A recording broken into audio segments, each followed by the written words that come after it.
Get configured before we start. Gotta get configured before we start. Just configuring shit. Gonna take his time and configure shit before he starts. Yeah, configure shit. Gonna take some time, cause Egnards needs to configure shit. Oh, there we go. It's right there. Throw this up because the game for some reason doesn't show my whole chat. I don't know. Let's just make sure this is working. Ba-dum-ba. Oh hey, configure shit. Put it together.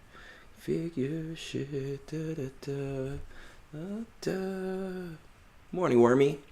Just putting together a few things that don't seem to work ahead of time. I'll be getting started in like a minute or two. My sound and my different windows never seem to work once I hit live.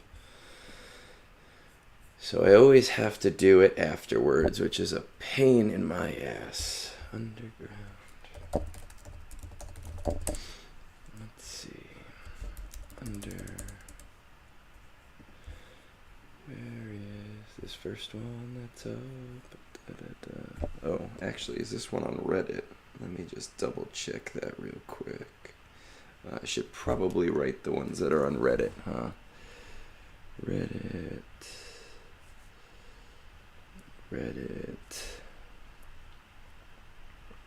message. Perfect. All set up. Find my cursor. Pop in. Da da da da. All right, looks like we're just about to begin. I'm all set. I'm your host for this lovely snow day, which is brought to you by my school district. Gonna hopefully knock out all of these reviews. They can be kind of tiring to get through them all, but we're gonna see what we can do. I got through my whole backlog on... Geez, when did I get through my whole backlog? I got through my whole backlog... Oh, this is the wrong name. That's why. Got through my whole backlog on Sunday, which was like 4 or 5 people, and that was a week's worth. And now I've got 6 just from yesterday. I am upstairs in our little nook because my wife has to work, and that definitely takes priority over me talking for the next, couple hours, talking nonsense. I heard about the Phantom Menace re-release, but I didn't see the poster. Let's see if we can pull that up real quick. Hopefully no porn shows up or whatever else. Re-release. Is it just the regular one, or is there Jar Jar or something in there? Because if Jar Jar's in there, that's dope.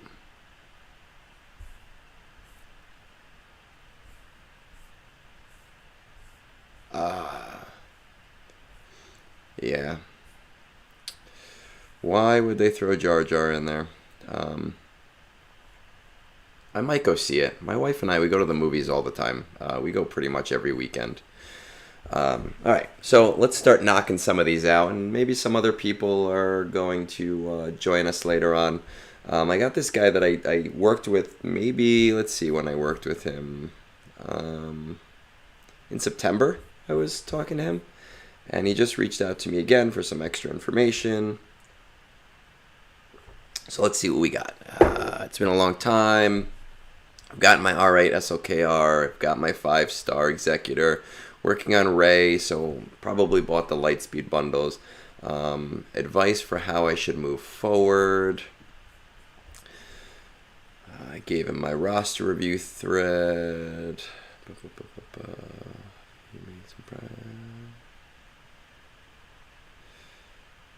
Alright, well that's all the information that he gave me, so we are going to play a fun game of trying to figure out where he's at and see what's up and see. Maybe we'll see what kind of advice I gave him before. But we seem to be talking for a very long time. I don't know. All right. Well, let's just see what we got. So we got SLKR. We are a however many million account. Morning, COD. Good to see you again. I've got a snow day today, so it's a nice day. I've spiked my coffee with a little amaretto because I know I'm going to have to go back out and shovel when I'm done with this. I'm kind of hoping that this snow goes crazy just because then I can close my business later and then I can have the whole day off, which would be super nice. 4.5 million. All right, let's see. All right, so he's in a shard where he is getting first place, which is nice, even with a 5-star executor. So it's going to be a newer shard, most definitely. I don't know if he's talking with his fleet shard or not. I didn't want to look through all of our messages over the last 4 months, but I'm going to assume either he is communicating with them or it just doesn't seem like there's a problem. We got one dip here too, but that's only to 2, so it might just been a tired day or whatever else. Yeah, it's supposed to be, it's supposed to stop actually around noon. But I'm hoping for some icy conditions so that I can justify, closing, which is always nice. My buddies and I, we have a tradition. We watch this really terrible movie. I think it used to be on Netflix. It's called A Good Old-Fashioned Orgy. It is not what you think it is. I think it's got like a bunch of comedians in it, and it's stupid and just dumb, but we watch it every snow day, so I might end up watching that later on today. All right, so we're just working towards Ray at the moment. Let's check this out. Let's see what we got. How close are we? All right, ending for Ray, Jedi Knight Luke. It's always kind of tough when I have to go back to people and talk to them before they finish their plans, because what happens is they end up taking some of the advice, not some of the advice, and then I have to wonder what advice I gave them and hope that what I say lines up with that. But we're just gonna go with what we're gonna go with. Yeah, I don't like, Leia I don't think is a high priority GL, and that's one of the reasons for it. It is autoable, which is nice. I just throw it on auto in the morning while I'm waking up. Is one Omicron worth it? Not to build just towards her. I consider her at this point, I think for a late game account, she was a high priority. But if you're not a late game account, at this point in the cycle, she is what I would consider a low priority GL. Believe it or not, I think that Jedi Master Kenobi is also a low priority GL, which some people kind of dispute because of how strong he is, but it's not really about how strong he is. More than anything else, it has to do with he doesn't really give you any ROI on any resources. So you're kind of stuck in a limbo when you go for him. And if you don't have Cat, he's not the greatest thing in the world. Okay, so those Night Sisters aren't looking too great. Let's just see what these Sith are looking like. Okay. Well, it doesn't matter because we have places of power already. Let's check out these rebels. 1, 2, 3. We have 3PO and Chewie. And where is C-3PO? And we have C-3PO. Okay, what about Mon Mothma? Mon Mothma is great for that event. Military might. Jabba is a high priority GL in my opinion, 100% hands down. He's not usually the first thing that I suggest for people, depending on how big the account is. But where's my pen? But I do think that he is overall very, very worth it because of the ROI on those modding materials. 1, 2, 3. With these guys here, I mean, short term, I bring C3PO at least to G12. If you're not already doing military might at CT3, you can probably get CT2 or even CT3 with Luke, Han Solo, C3PO, your Chewpio right where he is right now.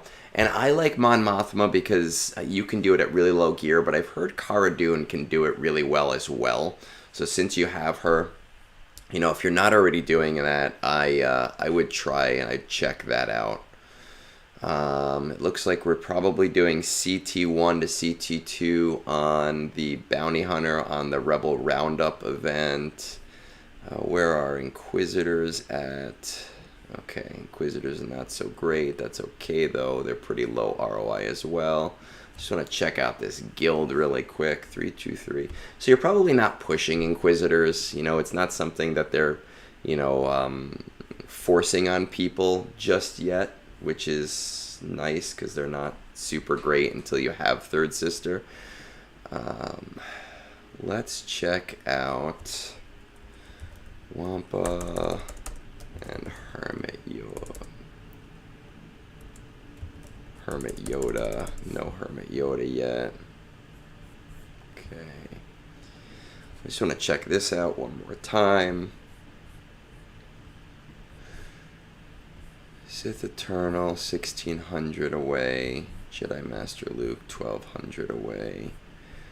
1900. And you know what? I didn't check out those Jedi, so let's check out these Jedi before I give any major advice. Oh, wow.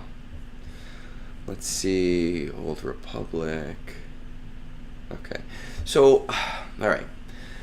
I usually concentrate on the GL path for people because, you know, the people that reach out to me are typically in the 3 million to, surprisingly, like the 10 million account range, and that's usually what we're looking at. And we're going to kind of focus that here, but just some things to shore up before we do that. Number one, I'd bring C3PO to G12, at least like G11. But he's going to be useful for that military might event that you're probably not doing at CT3 yet, and it's not going to be super costly. I would definitely be working on these Old Republic to go for Revan. He's a strong character, and with the advice that I'm going to give you going forward, it's just going to be really helpful to you. You know, Bastila Shan is going to be useful in a Jedi squad. And the other ones, Mission, Zalbar, and Canderous, they're not going to be, you know, great for you, but Revan himself is going to be a solid addition. And again, going forward with what I'm going to say a little bit later, you're looking at 3 months tops if you're slow farming it, and I would recommend slow farming it. I wouldn't recommend putting any refreshes into it at all, just because you're going to be in a Zeta and a gear crunch with everything going on. Yeah, COD, man, like, you know, I'm assuming at 900k you've probably been playing like, what, 6 to 9, 10 months. Once you get to a certain point in ROI, things do start to move faster, especially as you start to concentrate on your ships, because those ships and those pilots are going to give you a lot more. I found I was doing like 1 million a year, and now I go so quickly through them. 7 days, 900k. So you're brand new. You probably bought some bundles, hyperdrive bundle, something like that, to jump that or jumpstart that, which is no shame. Like, I'm a spender. I haven't spent in a long time, but there's just so much possibility if you did buy the hyperdrive bundle. The only downside to it, I think, is that it's hard to learn the game when you just jump to 85, but if you're figuring it out, it's a solid way to start, and for $50, it's really not a bad deal. I bought it at 99 years ago when it was, you know, $100. So again, I would say C3PO, yes. Start working on Jedi Knight Revan. There's a couple paths that you can go here. I think that Jedi Master Luke is going to be the best next path after Rey. I think you had mentioned in here somewhere Let's just double check. Working on Ray's requirements. Ray is also a low priority GL for me, but this guy, you bought the Lightspeed bundle and you're so close to it. So yes, you need to finish Ray. It doesn't make sense not to. It's a waste of money to have not done that. But while you're working on Ray, you should be putting your get one into your Jedi Knight Luke characters. So finishing up Wampa, who I would finish up before working on Hoda, because you can pop an Omicron on her and she is solid in GAC. But you need to start working on those things now. So while you're finishing up Ray, put your get towards Hermit and Wampa.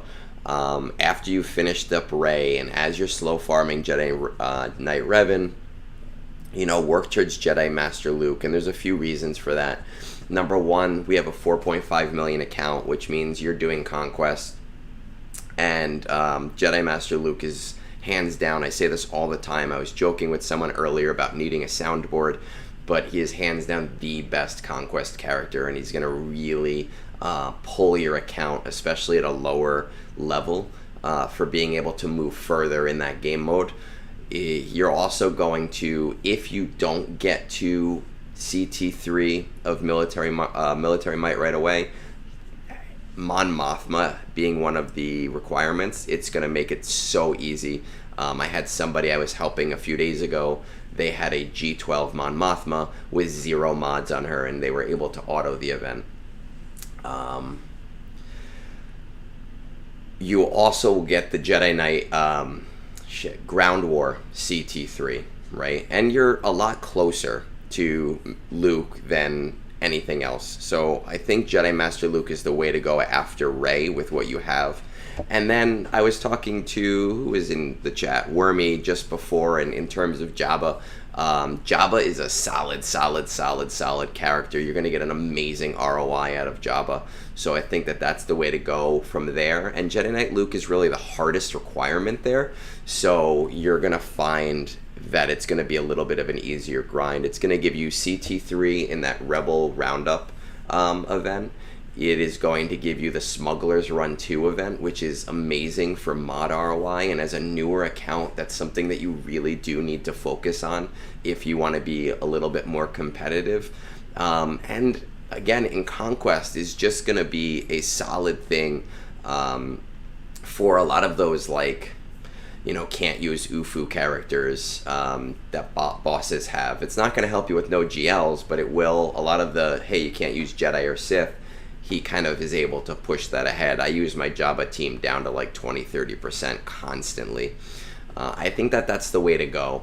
And as Rex is kind of saying in chat right now, hopefully we're getting a road ahead today. And for some people's advice, that could completely change their advice. But especially for you, I don't think it will with where you are in the game. I'm kind of hoping for it. I'm excited for it because I'll be home. Maybe I'll be blessed with the idea of it's a snow day and I'll be home for the announcement of Jar Jar, because fucking man, justice for Jar Jar. Like I'm waiting. I'm really nervous that he'll be a journey character because I don't have the money to whale on 5 characters just to get Jar Jar. But I really want him to be Conquest. But if he is a marquee, I'll definitely drop the crystals on that because I already have them.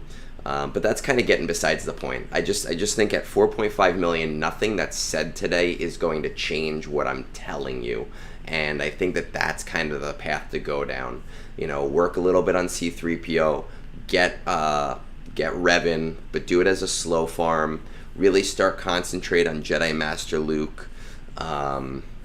Oh, the one thing that I did want to check is, these guys here, and Bosch.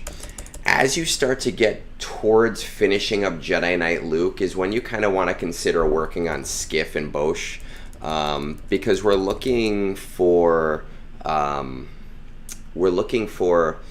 about 3 months, and Jabba will probably take a little bit longer than that, so you don't have to worry so much. Kursatan, he's a low priority because he's a Cantina farm. So, you know, you can kind of do that as you want. But the way that I like to do it, and I've said this before, it's just mentally easier for me, is I spend most of my energy each day on my signal data. And then I'll do like 5 or 6 battles on whatever Cantina farm I'm doing, so that when I actually need to do it, I feel like I'm wasting less. Does it actually help? I mean, no, it's all mentally. So it helps me. So with that said, you know, when I send this to you later, if you have any additional questions, 100% reach out to me. I'll happy to answer them. Wormy, in terms of, you know, Queen Padme or Queen Amidala, I'm not so sure. You know, I've said this to a lot of people on Reddit before. If you look at the characters that we get, and we look at the galactic legends we get them at the height of their power. And I don't know necessarily if Queen Amidala is, you know, Padme at her height. She's essentially a puppet queen. She's like 14, 15 years old. She's thrown into power. She obviously does a lot of good. And I do hope we get her as a character, but I don't think she's going to be a GL. I think that she'll be, you know, a journey. It'll be kind of weird because normally we get like the progression of a character, right? We get like Scav Ray into JTR, into Ray the Galactic Legend, or Farm Boy into CLS, into Jedi Knight Luke, into Old Man Luke, Jedi Master Luke. And this is kind of like a backwards progression. So I don't think it'll be like an epic confrontation, but I do think it'll be a legendary or journey event towards Amidala at some point. Good morning, Ziggy. So what I'm going to do is try to find my pen, which is here, so I can kind of timestamp this for this other guy. And we're going to throw up another review. It's another Reddit review. Let's see. Let's pull through. Hey, sir. A lot of people call me sir. I'm going to be honest, guys. If you reach out to me, I'm just a dude that does 4th grade math, you know. Just say, hey, man, how's it going? Hey, dude, what's up? When people call me sir, I kind of laugh.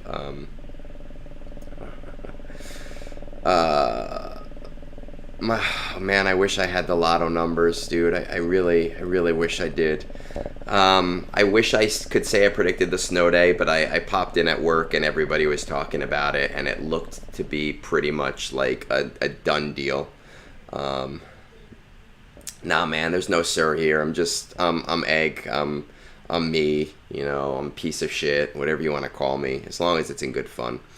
All right, let's see. CT4. Oh, okay. So I have a roster review on Reddit, and I think that this guy may have misinterpreted what I meant, so I don't really know what he means by CT4 of 7. I'm assuming it's CT1 4 of 7, but we'll see. We'll see once I get his .gg up. Where are we at with this? Fleet Shard, mostly Leviathan. I'm usually top 3. I think my goal now is to have fun and invest in more unique teams. I'm Kyber 2 and holding up fairly well in the arms race thanks to ships, but I do want to get to Kyber 1 eventually. I was thinking about Lord Vader, but I feel like it's not ideal time-wise. These are some of the hardest reviews to do because, you know, when people talk about fun, that's super subjective. Good morning, Grogu. You know, what's fun for me is efficiency. What's fun for you might be your favorite characters.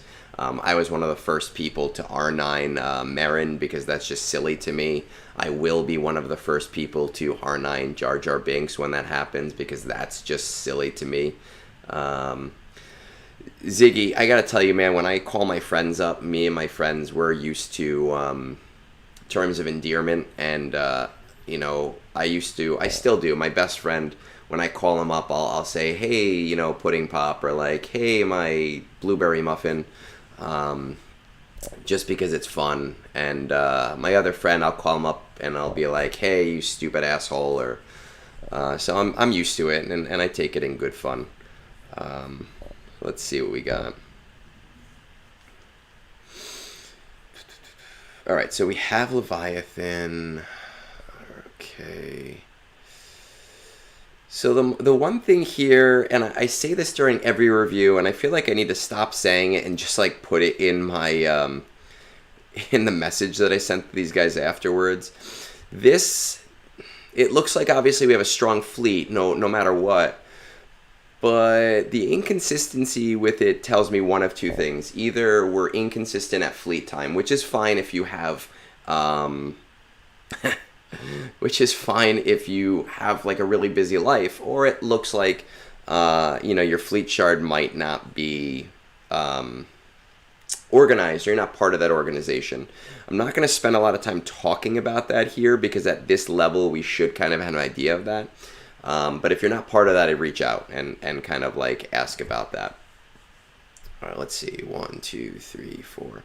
It always blows my mind being at like 8-9 million and only having 5 GLs. Oh wait, no, we got Leia's coming up, so 6 GLs. Any other surprises?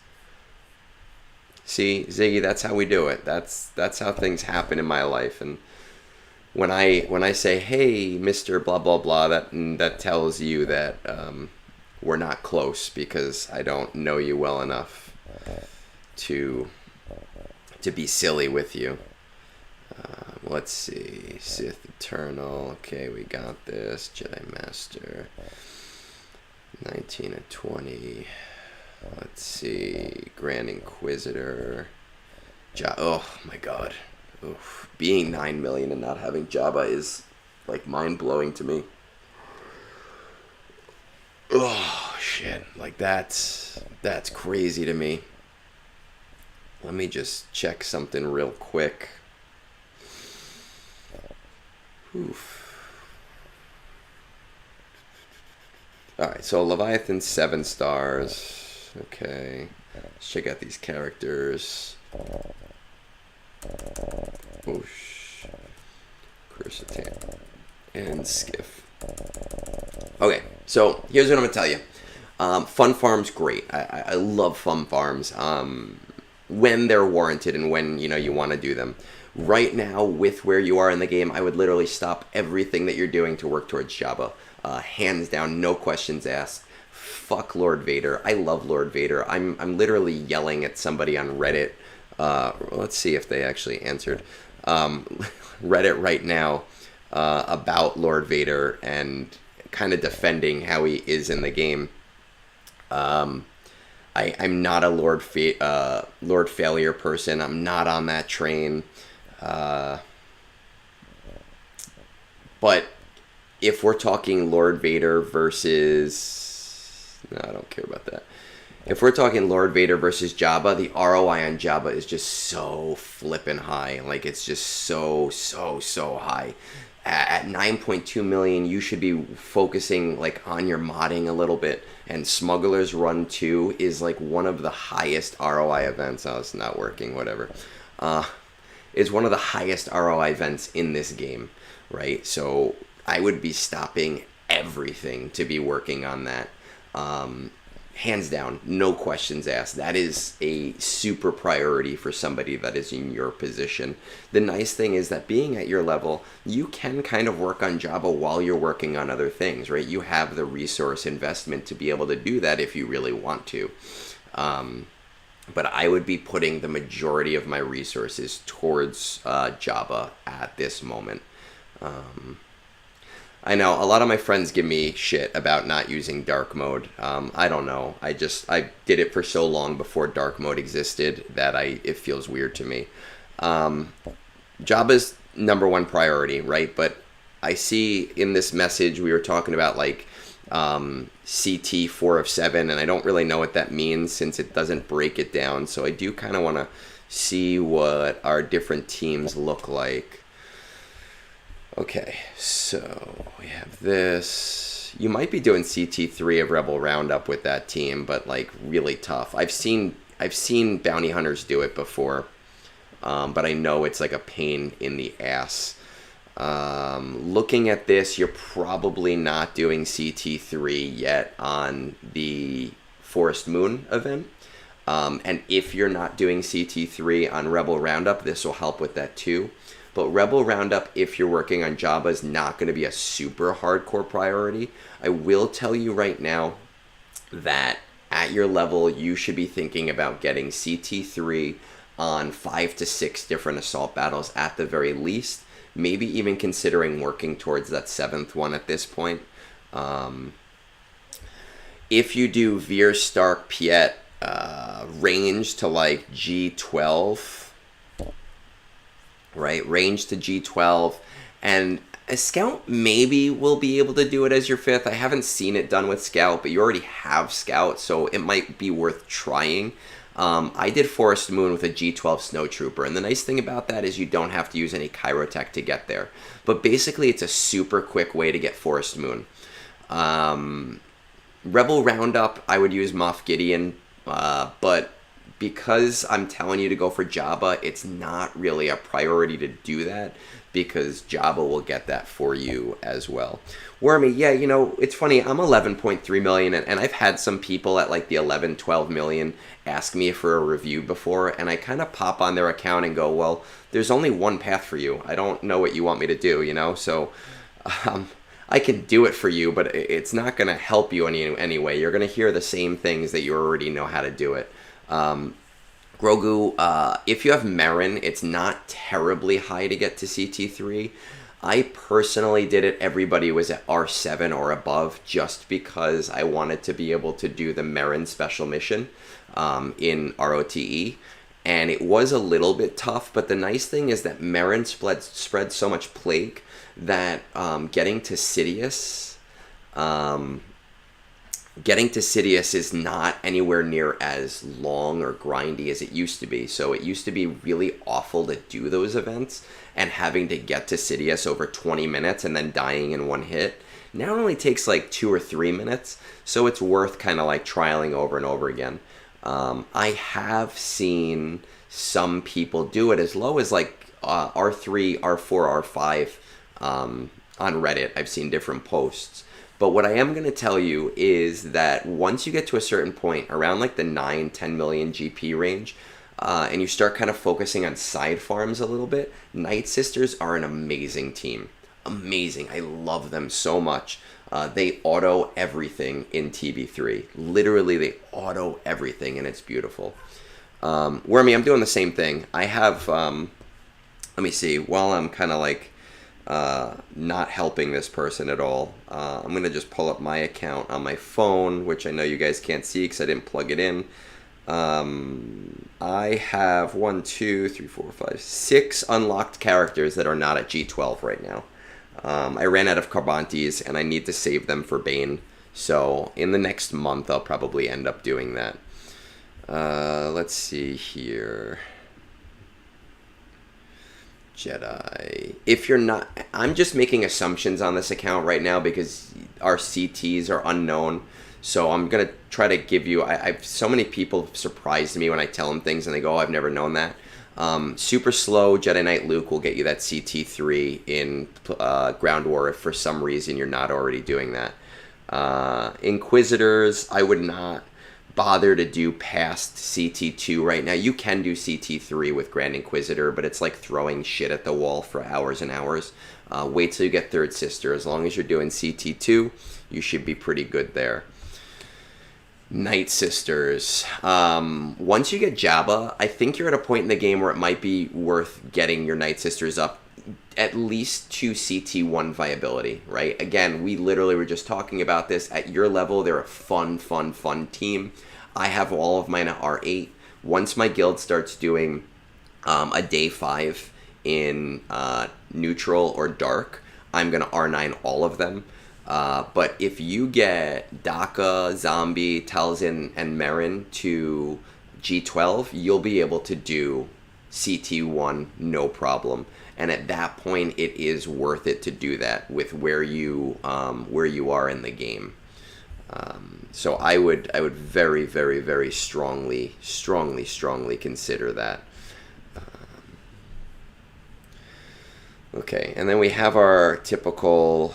I honestly can't imagine you're not doing military might at CT3, but I have found some people didn't know this, and it blew their minds, that if you don't that if you hit the event special on everybody in the first round, it stacks and it stays the whole time, and it makes it easy. So again, I'm just assuming based on kind of a cryptic message you sent me about assault battles, that that's something that you want to consider. Now the other thing is being in K2 and being in what I'm assuming is a later game guild. Oh, actually, wow. Okay. I was gonna say go for Jedi Knight Cal, but that's a guild. Ooh. The only thing I can assume is that you're in this guild because you like the people. Okay, so if that's fine, then ignore this next part. Some people are here to play with the people they want to play with, and I've talked to so many people that love their guild and don't want to leave their guild, and I can't make you do it if that's what's making the game fun for you. But if you're just in this guild because you think it's the best you can get, I'm going to tell you right now that with your account, you could be in a 500 plus guild and be doing so much better for yourself. Again, I understand, and by the way, my guild is 560 million, and we're super low pressure. So if you're afraid of like playing with super competitive people, that's not necessarily a concern, right? There's a lot of guilds out there that are super like competitive casual, and will make things a little bit easier for you.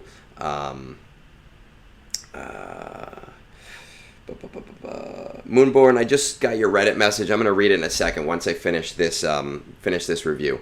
But anyway, I would strongly consider that. If the people you're playing with are just like people that you kind of know, you can definitely get a much higher guild without too much issue. Again, we're talking really subjective here, so it's hard to give you advice in that way. But Jabba is a must. You need to go for Jabba. You have to go for Jabba more than anything else. That is a priority for you. As for Lord Vader, as I said before, I don't consider him a high priority GL, but I do think that he is really strong and kind of worth the investment. If you don't want to do that next GL farm, which I just think get all 8 of them, but if you kind of want to slow burn that, I would suggest starting to go for Profundity. And I know that seems kind of wasteful, right? Because you already have Executor at 6 stars, and you already have Leviathan at 7 stars, but you're talking about wanting to be a K1 player, and you're going to need all of your GL fleets, right? And if you start that sooner, you can slow burn that up to 7 stars, doing like 1 or 2 refreshes a month, instead of having to 7-star right away. So after Jabba, after Night Sisters, which I really think are worth considering at least to building CT1, I would strongly consider working yourself towards Profundity. There's really not too much I can say other than that, just because, again, fun is subjective, but I do think you're going to see a significant return on investment with Jabba. If you are considering moving to a bigger guild or a higher guild, they're going to probably want you to be Jedi Knight Cal Kestis ready at this point, so that might be something to start thinking about. I will tell you that I hate Fallen Order. I hate Survivor. I don't think they're anything more than mediocre games, but I've been having a lot of fun with Jedi Knight Cal, and having him, and he is a great addition to the game. So if you have any other questions, hit me up later on when I send this to you, and I'll happily answer them. Moon, I might not get to yours today, depending on how long this takes me. But when I read this, whether it's later in the stream or after the stream, I try to do Sunday brunch with Egnards every Sunday. And I kind of take my backlog and I get through it, and I do them, and we have fun, and we drink mimosas. So no matter what, I'll definitely do it depending on when it happens. What is my favorite fleet to play before we get into the next one? Probably Profundity. Leviathan's boring. Like, it's just so freaking boring to play. It's when we got the first kit reveal, it was so exciting to look at. And we're like, man, this looks so badass, right? Like, it's going to take over the fleet. It's going to do all these crazy things. It's going to be so awesome. And it's just not fun to play. I hate playing it, even though obviously I do play it because I want my crystals. Profundity is a lot of fun because there's a lot of different ways that you can do it. And there's a lot of like backdoor things you can do with it. Like I was talking to someone 2 days ago that didn't know that in Fleet Arena, if you threw TIE Bomber in there, it destroyed mirrors because it completely shuts down assists with the burning. So, you know, there's like these silly things that you can do with Profundity, and just having assists flying all over the place can be a lot of fun. It's not the strongest fleet anymore, but it is still fun to play and watch all of those shots go all over the place. And now that I'm working on Phoenix, and getting them all to like 7 and 8, even like Ghost and Phantom 2 are great fleet additions versus when I had them at like G10 or G11 back when Profundity first came out. So let's pull up this next one. This is a Discord one, which is nice. It's so much easier to send things to people on Discord. The one thing is that I do not have a Discord window up, so what that does mean is that I'll just kind of have to read this to you. So let's pull this up, and then I'll pull up his .gg. So DearCascade. Okay, so let's pull this, see what he says. Top 20 of my fleet is Leviathan and Profundity. I've been sat at 125 since I came back last year with little investment in ships. Okay, so that's going to be fun to look at. Definitely something I'm slacking with. Assault battles, CT1, 1 of 7. No CT2 or CT3. No luck with these so far. All right, this is where I'm good. This is where I do shit. So this is awesome. I don't think I've prioritized my roster properly. Overall goal is to get my account into a good spot with decent roster depth and being able to take part in all the content I have available efficiently. I quit the game a few years ago after just unlocking both Revens and came back in August last year, just before the Lightspeed bundles. I feel like I'm missing some core teams, as most times when I see Galactic Challenge feats or Assault Battle requirements, it's stuff I don't have. I'm not sure if I should focus on adding relics to my main teams, Revan, Darth Revan, Sith Trio, or if I should get some more decent teams to Gear 12, CLS, GG Droids, Imp Troopers, Night Sisters. I have unlocked Rey and can beat her GL currency event, and I will start on the SLKR journey, so he bought both Lightspeed bundles, definitely, after 2 finalizer events. I'm holding off finishing my Treya lineup as I'm hoping the Star Killer Lightspeed bundle comes back. I want to play as efficiently as possible. All right, awesome. These are my favorite accounts to look at. I feel like they're the ones that get the most out of... Oh, look at that. I just dropped it. I feel like they're the ones that get the most out of the things that I want to say, and they get the most help out of, you know, what I want to do with them.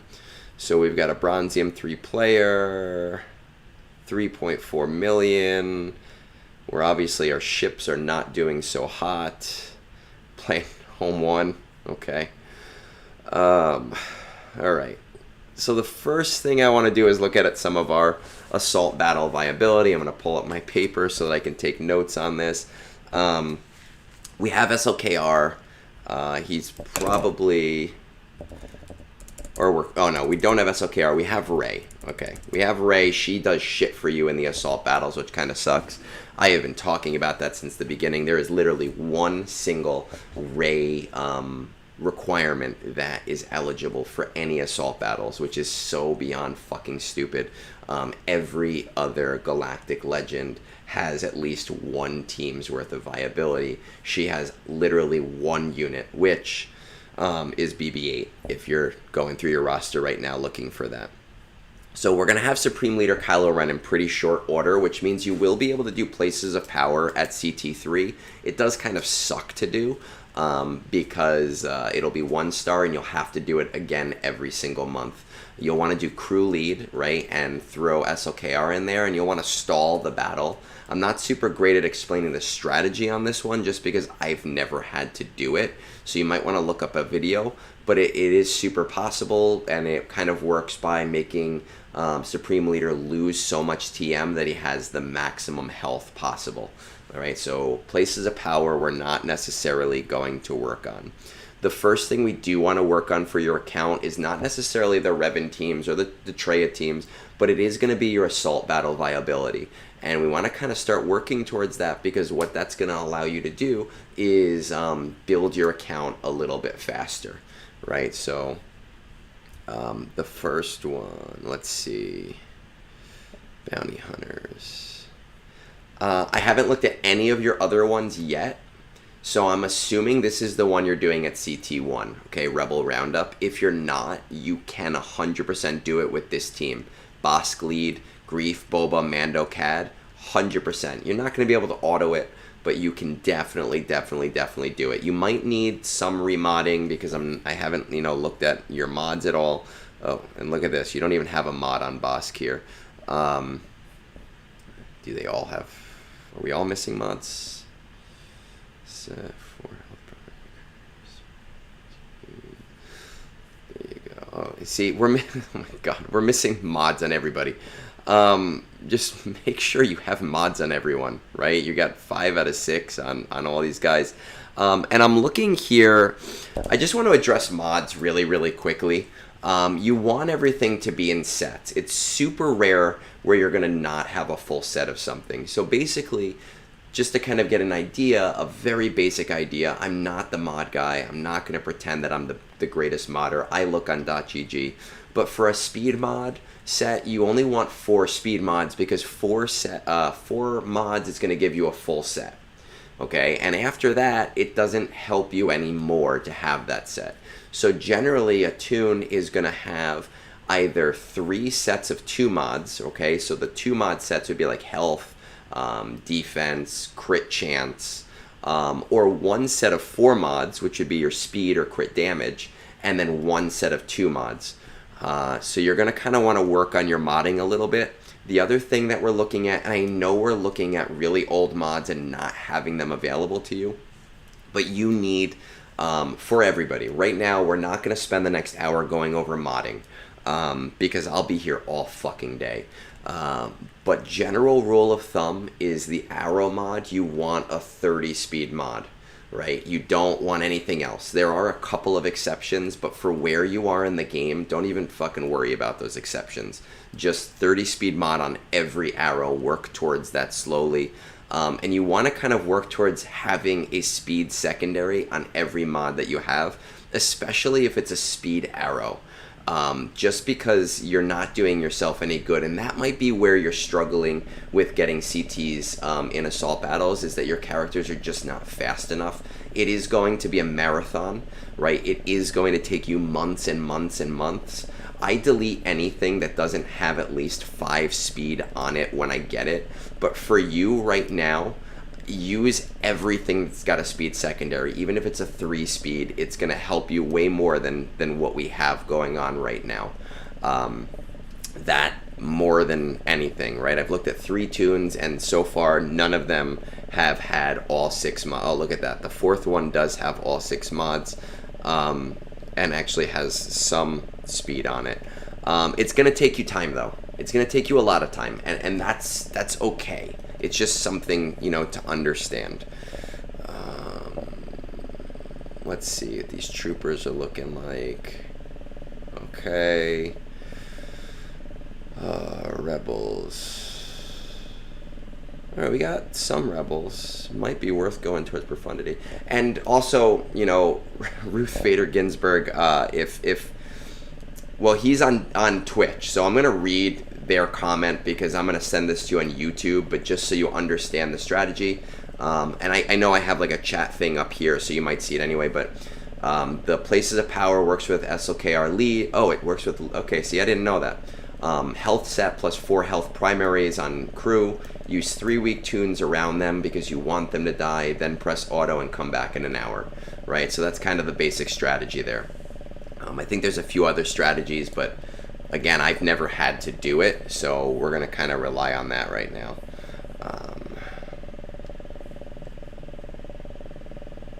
Let's check this out. We already know our Sith are good. Let's check out our Jedi. Okay. Now, the interesting thing here that I kind of want to see is we've got Kylo's very close. I know Finalizer event. I wouldn't recommend refreshing it. I don't think it'll do you any good to refresh it. Okay. Just to get an idea of how close we are to everything. Lord Vader, Starkiller, we're hoping for that bundle. It'll come back. I think it'll definitely come back. Jabba, Executor, where's Profundity? Okay. You know, it looks like you bought the Rebel Lightspeed bundle, and I was thinking maybe go towards Profundity instead of Executor, but I don't think that that's going to necessarily be the case here. Okay. All right. Okay. So we're talking about ROI, right? And right now we need to get our ROI in order so that you can build a little bit faster. Yes, you need to work on the GLs that you bought the bundles for. That's going to be super important for you. I would be working towards, well, actually, let me just check this too. Did you buy this? Oh, yeah, you either bought it or you worked towards it. Obviously, right? That's a very John Madden thing to say. Okay. Okay. I would be working towards Executor, and there's a couple of reasons why. You're already not getting fleet crystals. You're at 125. A new fleet meta is going to come up in the next like 6 to 7 months, and I have no idea if Executor is still going to be solid in that new fleet meta. What I do know is that it is still solid now, even against Leviathans, but I'm more concerned about the ROI on the account.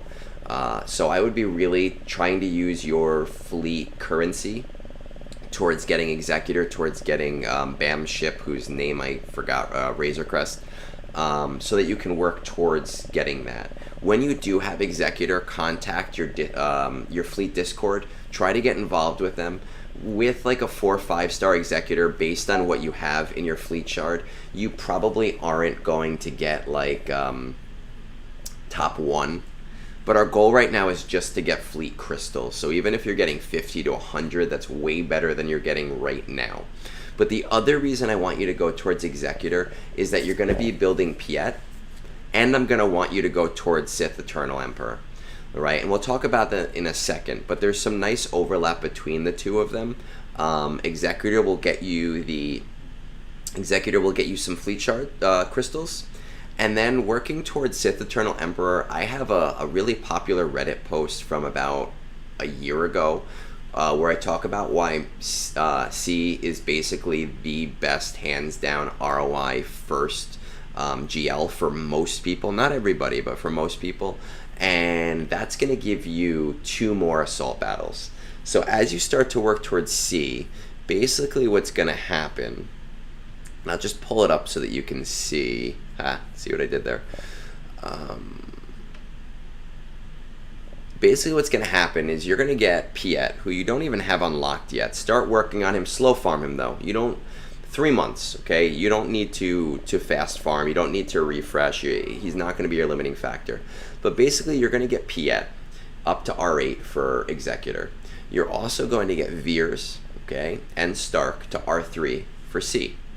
At that point, if you get Range Trooper, who you don't even have unlocked, but again, slow farm him, and you get him to like G11, G12, and you get Snow Trooper, who you already have at 7 stars, to G12, no Kyrotech involved, you should be able to get CT3 on both the Forest Moon event and the Rebel Roundup event.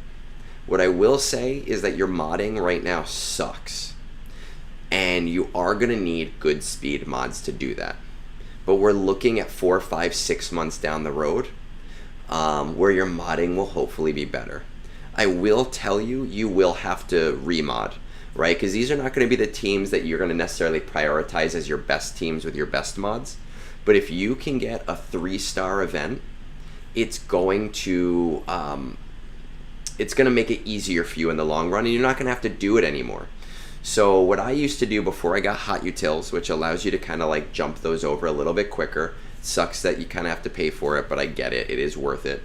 What I used to do is I would make a mod set in my in the game for all of my characters that are relics as like a base set, And whenever I had to switch mods, I'd be able to change to whatever was fastest, and then I'd be able to change them back later without too much issue, right? And that's kind of what you're going to have to do constantly for these events right now. After getting Executor, after getting C, I think Jedi Master Luke is going to be the next best thing for you, right? Hermit's at 5, no Wampa yet, which means you're going to need to start using your Get 1 towards Wampa and Hoda fairly soon. You maybe don't have to do it just yet, but you're going to need to start working on that fairly soon. And Jedi Master Luke is going to do a couple things for you.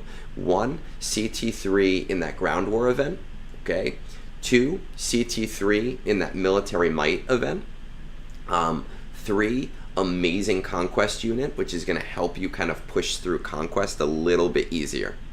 And 4, no GL is a bad GL. Some people talk about, Jedi Master Luke not being the greatest so much anymore in like a Kyber community, but you're not a Kyber player right now.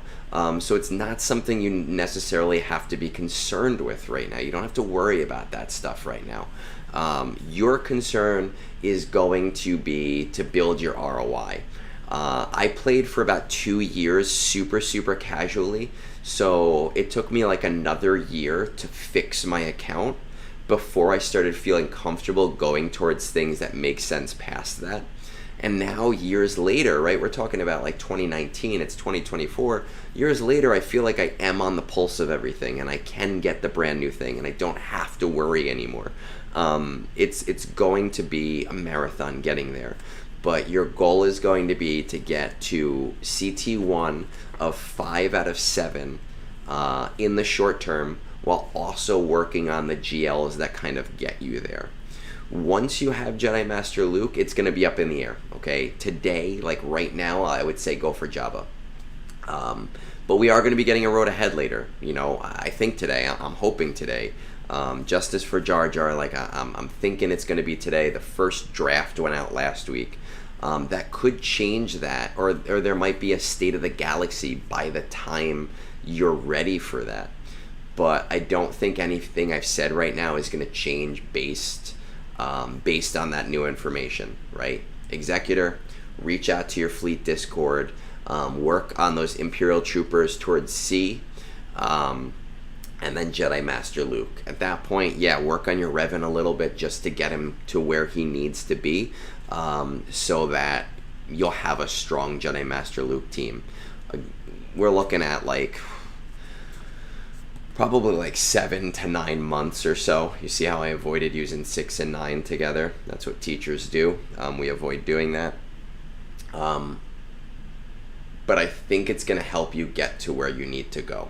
Okay? And if you have any questions for me after I send this to you, we can go back and forth on specifics.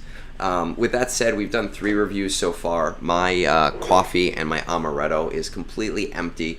So I'm going to try to maneuver past all of these wires that I've set up in this weird little reading nook I have upstairs. I'm going to head downstairs. I'm just going to grab a quick next cup of coffee. I'll be back up here in like a minute or 2. I've got 3 more on the docket here. And then I know a few of you guys have reached out to me on Discord since then. And we'll try to see if we have time to get those ones due. So give me like 2 minutes and I'll be right back.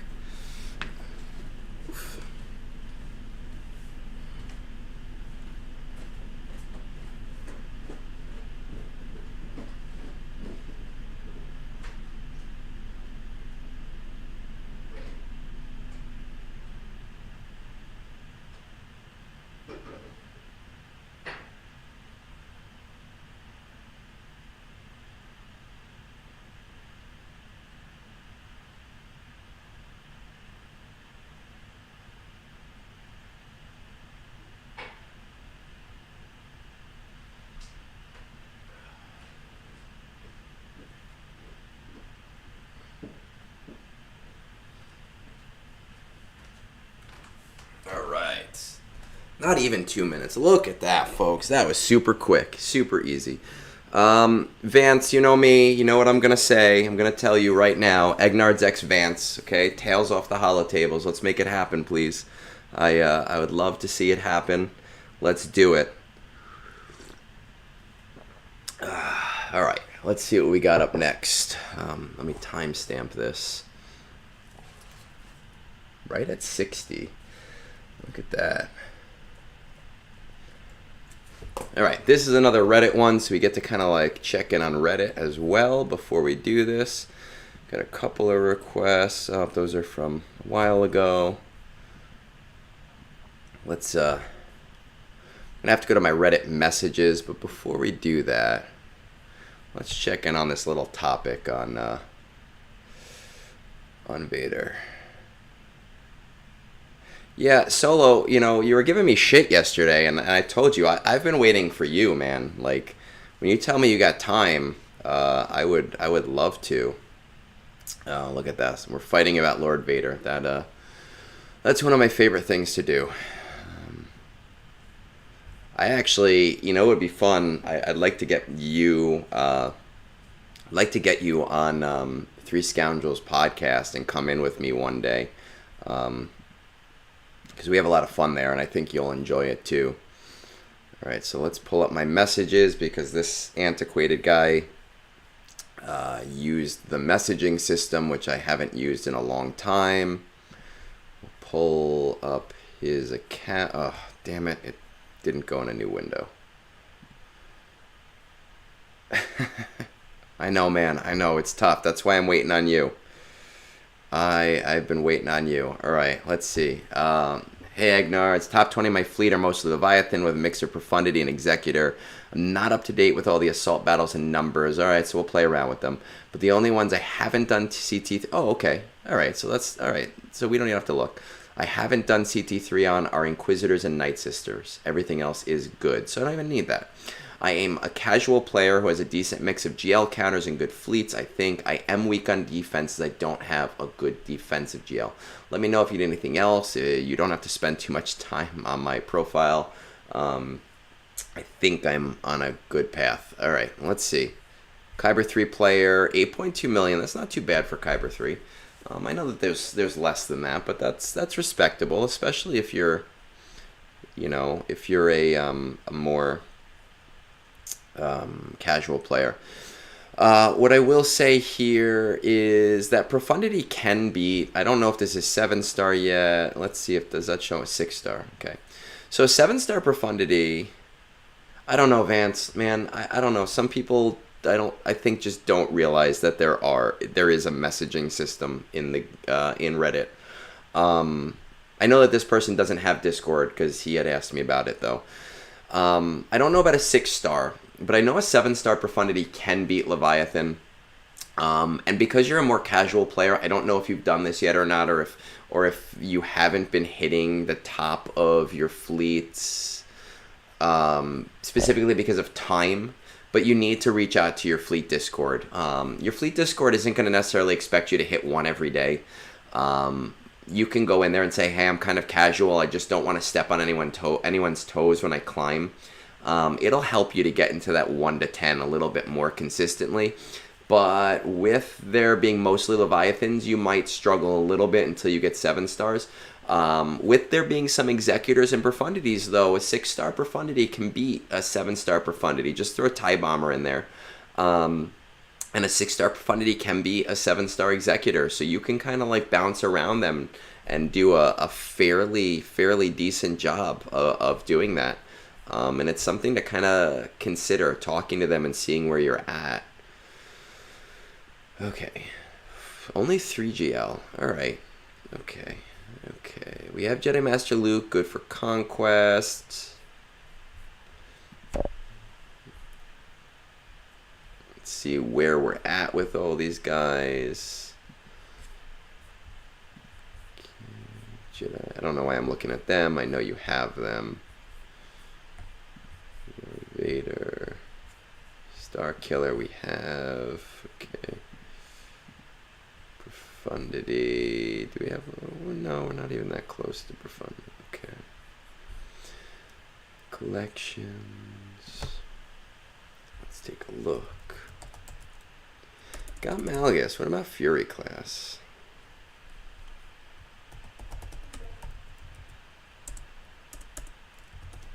don't. Okay, we do have Fury class.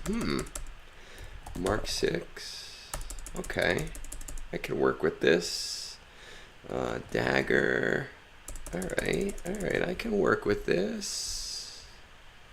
This is not as bad as you're making this seem. Luke, Ray, what do we got? We have Baby Cal. Alright, don't have Baby Cal up there yet. What about, how do we spell Sortie? Is it with an S? Sortie? I don't fucking know. Okay, so she's just not unlocked yet. Okay. What about Swallow? We got ourselves a Ben, no Swallow. Alright. Okay, couple of things. Number one, Ray is not a terrible defensive GL, but you do need to invest in Ben Swallow if you want to make her pretty good at that. I'm not super great at Proving Grounds just because I've never done them. I've never had to do them. I've always gotten things first round. And I've always pushed on top of Conquest. There are some really great guides, though, on Reddit. If you were to type in, like, no GL, Proving Grounds, Ben Swallow, you're going to get a lot of ideas, and you might see that you have something for that. But Ben Swallow at JTR and Ray, it's not going to be the best defensive GL until you get things like Baby Cal up there. But it's going to be serviceable, and it's going to stop a lot of that... See, that's what I thought, Solo. But they just didn't have it unlocked. I'm just not used to things not being unlocked. But it is going to be a serviceable defense. What I'm going to tell you to do is go for Jabba. Like, right off the bat, go for Jabba. You are 8 million. You're doing really well in GAC for where you are, especially being a more casual player. He is good on defense. Not right now. Right now, the Datacrons kind of make him shit. It's going to... Vader, that's actually good to know, because I know C is really good at that. I didn't know that JML could pretty much do all of them. And I'm going to kind of keep that in my pocket for future reviews as well. So that's something I'm going to keep for the future. That's why I like doing these things live, because as much as I'm teaching people stuff, I like learning things from you guys as well. Luis, good morning. I apologize. You kind of jumped in the middle of something. But good morning. C is actually very good for Proving Grounds. You do need other things. I've seen a lot of the counters with C, and C is high priority for me just for the assault battle viability. But I have been finding out more and more recently that I haven't been recommending him as much as I used to recommend him, just because the people who come to me are sort of on a different path already. Yeah, I mean, in terms of 3-starring stuff, I would agree, and it depends, on where your priorities are. Sometimes when I see accounts, I just want to get people through things. I know SLKR can do all of them too, and not easily, but I've seen it done, and not at 3 stars. But because of Lightspeed bundles, it's a good option for a lot of people. But you do have to invest in other things like Thrawn as well in order to be able to do some of them with SLKR. But going back to this, Jabba's going to be where you want to go next with this account. He is a great defensive GL, just not right now. The Datacrons don't allow him on defense for most people, especially with like Afra.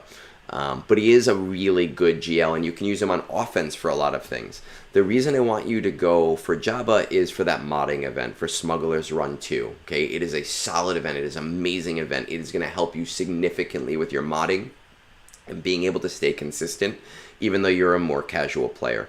What I think that I would recommend you do after that is really consider working towards Leviathan. Here's the thing. We are going to see a meta shift kind of coming up in the next 6 months. We might get information on that today. I have no idea. We might not. Usually we don't get information on the next fleet until like May to June. So it is a little bit early. But Leviathan had such high requirements that it is possible that you're going to be kind of pushed out from getting whatever's next. I don't like to speculate. And I don't like to give advice based on something that might not be true. I can only give advice based on what's actually in the game right now. And knowing the next fleet is coming up, and knowing that you have Malgus, and that you have the Fury class, and that you have Dagger at 7 stars, and your Mark 6 is, I think it was only 5 stars, but it's fairly close. You might really start considering working towards Leviathan after that.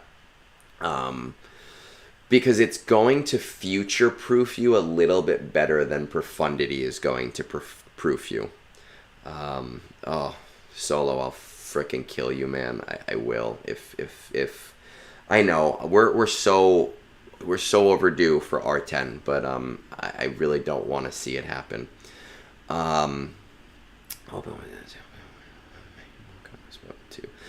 C is actually really good for Conquest, but only if you use him right. I don't use him in Conquest at all, but it requires very specific data disks and sending him in alone. I don't do it, but I do agree with you. For most people, he can be tough in not in Proving Grounds, in Conquest, or whatever I said.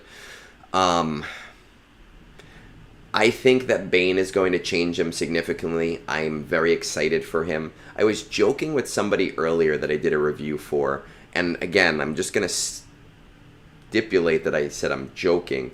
I think that because I'm a turtle in GAC, I might try throwing C, Bane, and Watt on defense in 3s. And I know that sounds completely preposterous, but my thought process here, as someone who just does not like doing GAC, is that a lot of people throw shit at C at first, and when you have Watt there, it kind of, well, I think Bane will kind of stop Wampa, but they'll end up killing Watt, and then it'll be a 2-man defense after the first.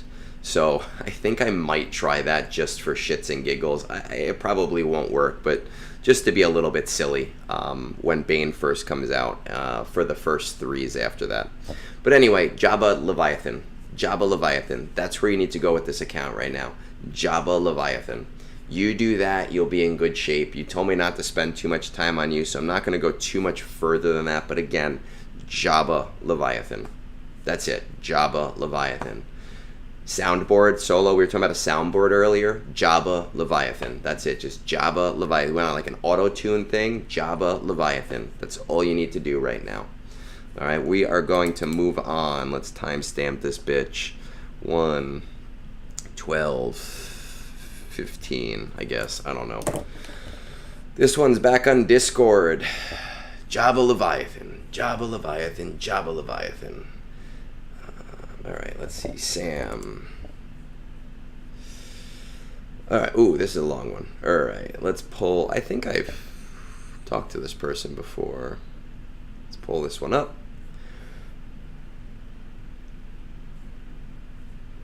Let's check out our messages here. Assault Battle, CT1 5 of 7, CT2 5 of 7, CT3 4 of 7.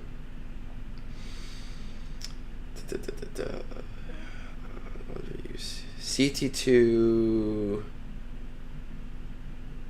Oh my goodness. CT2 on the one where you use CLS. Okay, I'm sure I can blow your fucking mind on that one. Let's see.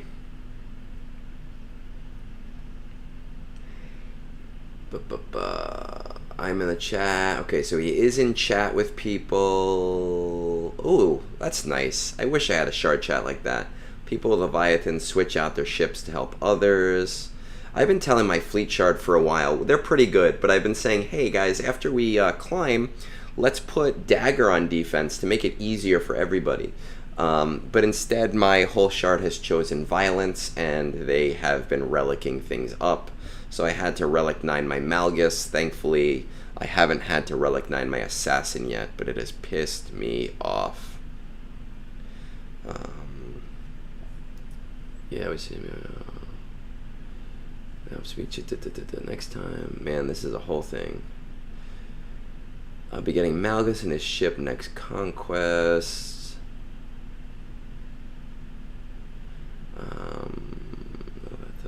have picked that up. F before Jabba. Hard. The R9 Malgus just makes a lot of... It doesn't make... You just lose some of your consistency because their ship ends up going before your ship. When both Malguses are the same, what I find is that even if I go second, all of my ships will go first before their ships. So I'll be able to make it up on the back end. When they have an R9 Malgus, I end up with their ships going first when they go first. So I end up losing out on the mirror a lot. But I've already R9'd my Malgus, and it's kind of changed that dynamic, and I don't have to worry about it anymore. All right. So let's see. 7.4 million. Check out this arena page. He is talking to his shard, which is super nice. Okay, third sister, good. We've got that profundity. What I am going to say is that with this profundity that there are some strategies where you... Oh, because it's 5 stars, that's why. So we're going to ignore that for now, just while I look at the rest of what we've got going on here. 1, 2, 3, we've got 4... Okay, so I told this guy this in chat. He was having trouble with military might. I will tell you, if you throw in Mon Mothma as your 5th instead of Chewbacca, and then you just use the event special a lot in the beginning, and then you hit auto, you will be able to do it. I told this to somebody a few days ago when it came up, and he sent me back a screenshot of his G12 Mon Mothma with literally no mods on it, and he was able to win, and it blew my mind. And then I put it on Reddit, and people were thanking me because they were doing it with like literally G9 Mon Mothmas. So that's really crazy to me. Throw Mon Mothma into military might, try it, it'll work. Morning, Nick, how are you doing? Alright, so let's see what else we got going here, because that should be the only CT3 that we really have to worry about. Let's pull up our GL. Well, actually, I want to see the ships first. I know he'll have Fury class, he said, in the next 1 or 2 sites. Oh, no, there it is. Okay, so there we go. Fury class, Mark 6, Dagger. Okay, let's just see where the other ones are. B28. All right, and let's check these out.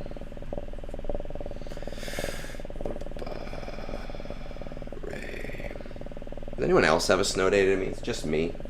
When I went down for coffee yesterday, it looks pretty bad. I'm not excited about finishing up with you guys. I'm going to stall as long as possible just because I don't want to shovel snow.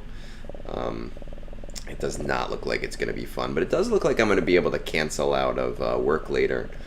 And a buddy had asked if I wanted to play Terraforming Mars with him, and I was kind of toying with the idea of maybe doing a live stream of me playing Terraforming Mars, but I don't know if he'll be down for that because he's never done this kind of stuff before.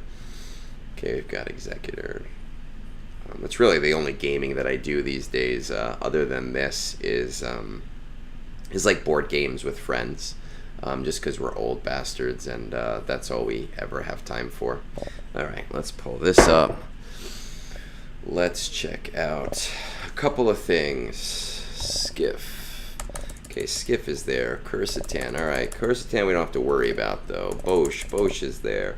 Who else do we want to check? Wampa, we got the Omicron. Great. You get one. I mean, G12. If you threw the Omicron on Treya, I would bring her to R5. Just, it just makes sense. We haven't played the expedition mods yet. I don't think I have the expansions, but maybe I'll ask him if he wants to do that today.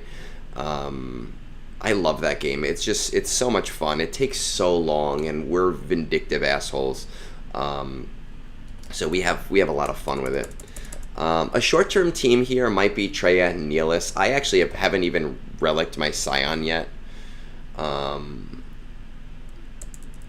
I use my Sith Empire Trooper or whatever his name is. Yeah, Sith Empire Trooper with that team. But you already have the Traya Omicron. And at G12, like, she's doing you some good, but she's not doing you as much good as she should be doing you. That might be like a short-term project for you. We kind of discussed this on Discord together, but I'm going to tell you Jabba, 100% hands down, go for Jabba. The ROI on that event, super, super high. The Smuggler's Run. It's going to really increase your modding. It's going to really increase your conquest. It's going to really increase your GAC and your TW viability. I just want to pull this up again, but I think you said that your guild is kind of making you go towards Inquisitors.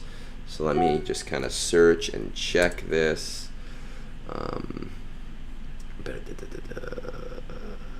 Guild's main focus is Riva right now.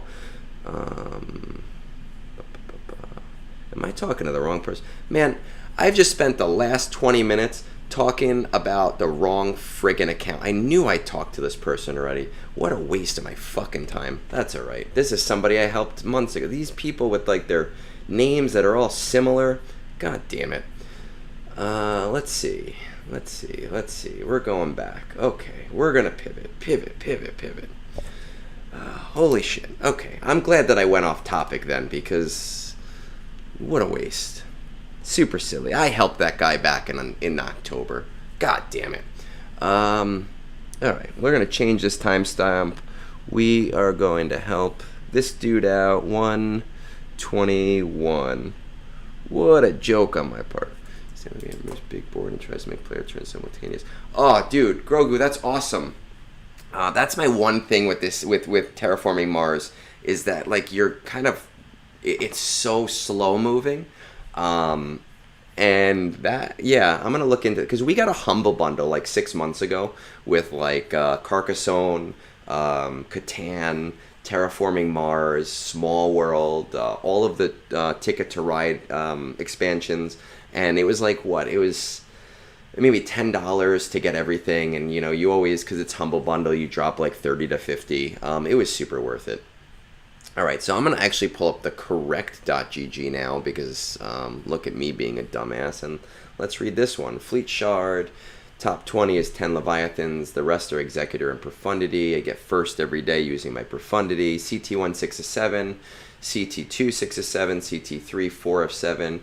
Can't do the challenge tier with Night Sisters, but that should change. I recently took Daka to R5 and Mera to G12. Mera to G12.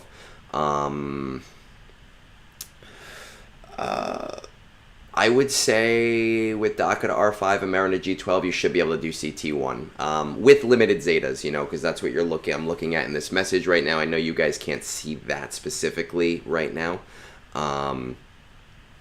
but you should be able to do that with pretty limited Zetas to CT1. Missing out on CT3 on Forest Moon because I haven't built my troopers. Unlocking Third Sister next TB. Oh, hey Sam, you just missed it the last 20 minutes, or maybe you didn't just miss it and you just watched me look like an asshole looking at somebody else's account, because I looked it up in Discord and it was Sam. So let's see. Relic Third Sister, Jedi Cal, Siri, Seer, Ufu team, feels like a good idea. Next GL ship. Okay, so let's look at you. 7 million. Jabba, current fleet rank. Okay, we're doing 1, which is nice. Let's take a look what we got here. 1, 2, 3, 4. 4 GL. Maybe more if they're not relic yet, but we're going to just say 4. Want to check out our Fury. Yeah, we got our Fury class. What about Mark 6? Mark 6 at 5-star. What about Dagger? Dagger's at 5-star. B28, B20. Okay, alright. Let's check out where we are with these guys. No Executor. Alright, so we went right for Profundity. Leviathan. I always look at the GLs you have, and then I immediately forget, and I just look at all of them here. That's what getting older does for you folks. You just forget everything. Sith Eternal Emperor, Jedi Master Kenobi. While I'm looking at this, how are you looking on Bane? Is that like a short-term goal? Are you gonna be unlocking him? Are you gonna be unlocking him in like the next conquest? You think the next 2 to 3 conquests? Star Killer. Okay, Grand Inquisitor. Jabba we have. We have Grand Inquisitor. Do we have Third Sister? No Third Sister yet. Let's just take a look at those Night Sisters.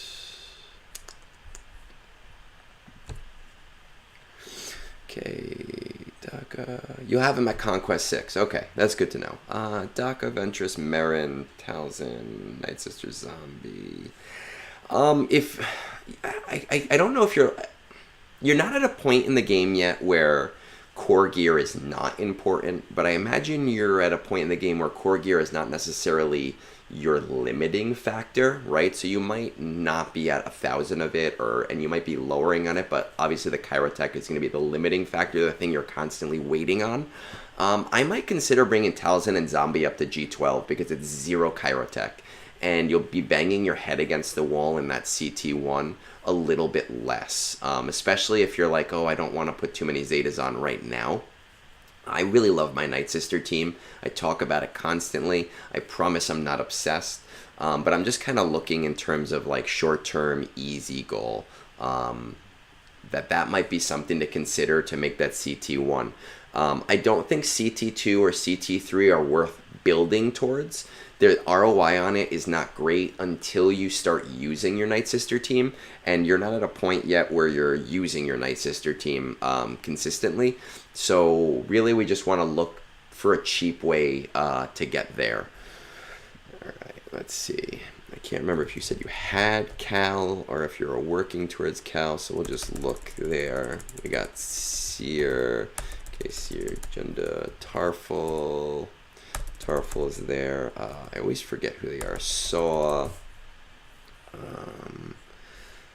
And let's take a look at these troopers. Okay. Is it worth working towards CT3 specifically on this?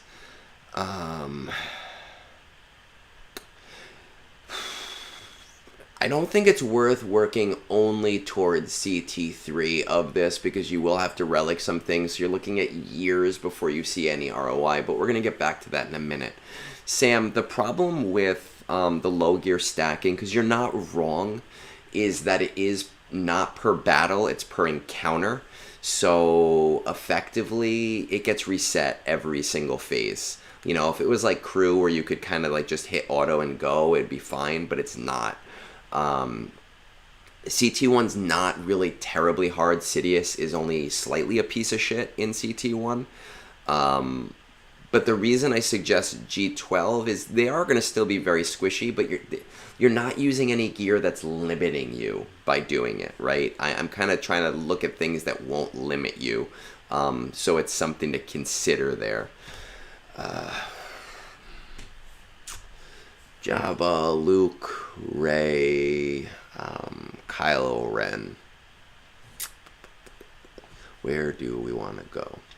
Okay, so again, I talked about this in the last review that I just did, or 2 reviews ago. They kind of blend together, but essentially, and Solo Straight cursed us with the idea of R10. So if we get a road ahead today that says R10, you know who to blame. Go onto his YouTube and review bomb him with 5 stars, okay? Lots of 5 stars and thumbs up and follows, because that's the way to get back at him. It'll force him to make more videos, which will force him to spend more time on the game, which will piss him off more. So do that if we get R10, because it's his fault. But I don't like to speculate on what's coming. We do know a new fleet is going to be coming, probably July, August. We don't know what it is. We don't know what the requirements are going to be. We don't know if it's going to be problematic to earlier fleets, right? Like Leviathan right now, you can beat it with Profundity.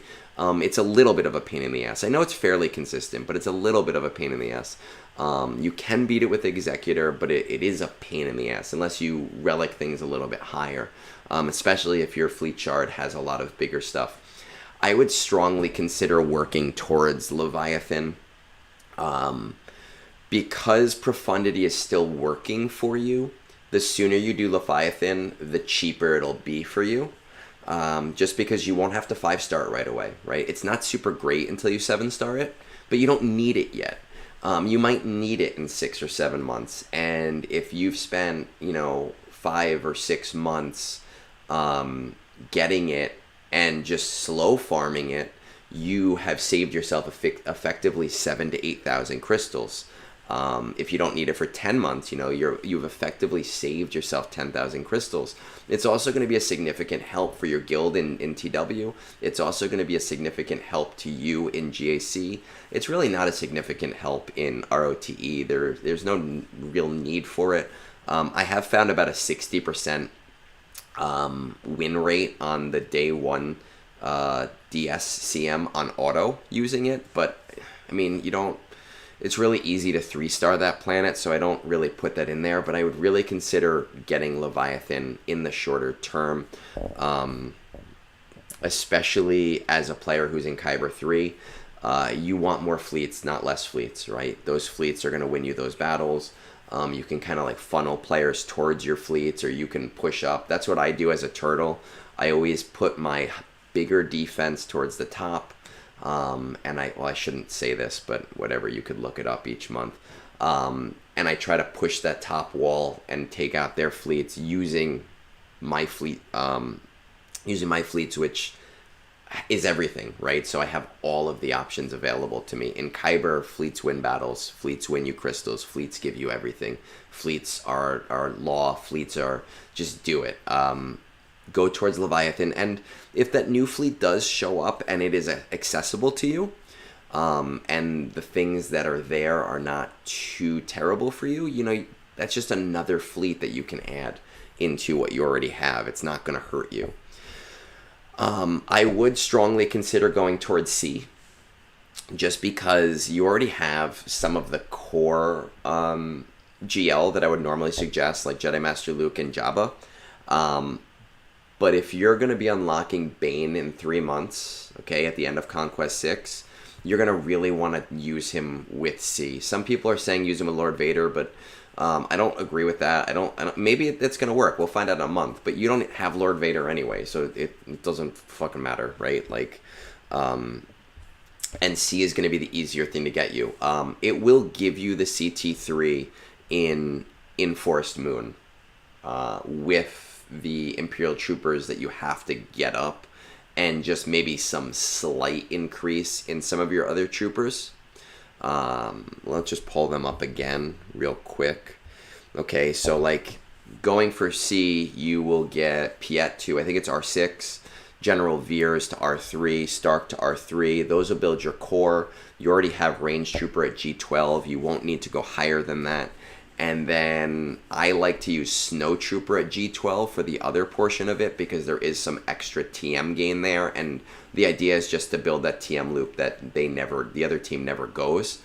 So I would really strongly consider a Leviathan into a C route. Now, the other thing here, looking at your guild, which I didn't look at yet, but they're probably going to want you doing Zepho.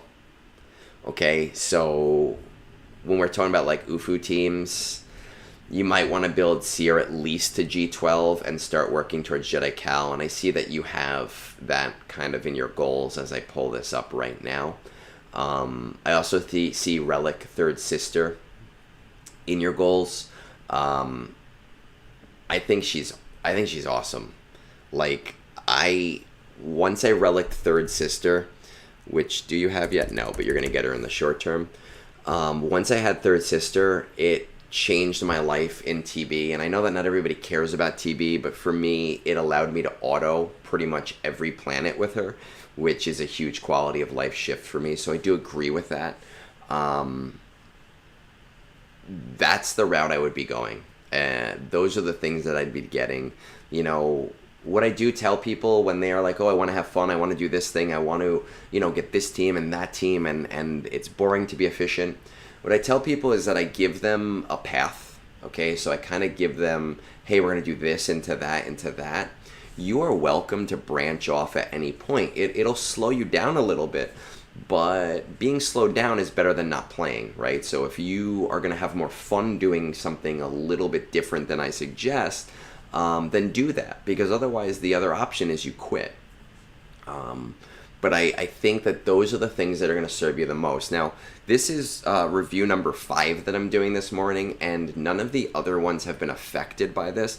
But what I will say is that we are possibly going to be getting a road ahead today, if not like next week. And that might change.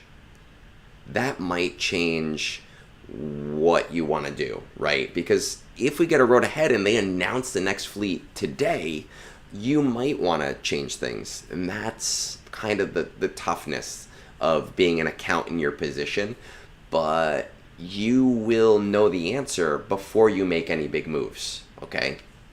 So you might want to go into like a holding pattern outside of the ultimates that you're farming right now for a week or two, and only work on things that wouldn't affect it, like maybe those Night Sisters, or wouldn't be affected by the path, just those short-term plans, until we find that out. If there's no fleet announcement in the RA, I would just kind of go forward. As for how you would prioritize things, I understand Kyrotech are a pain. And by the way, that Kyrotech combat kit, that I don't know if it's still in stores, but the ROI on that is insane. It is equivalent at its lowest roll to the $4.99 Kyro packs. But at its highest roll, it's like a 277% increase on just crystals. So if you are a spender, it's something to consider.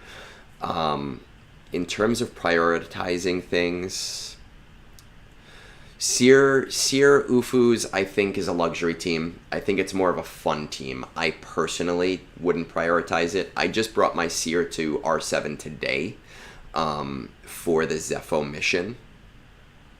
I just did it today for the Zepho mission, but I'm an 11.3 million account. It's a little bit different. I haven't done it beforehand.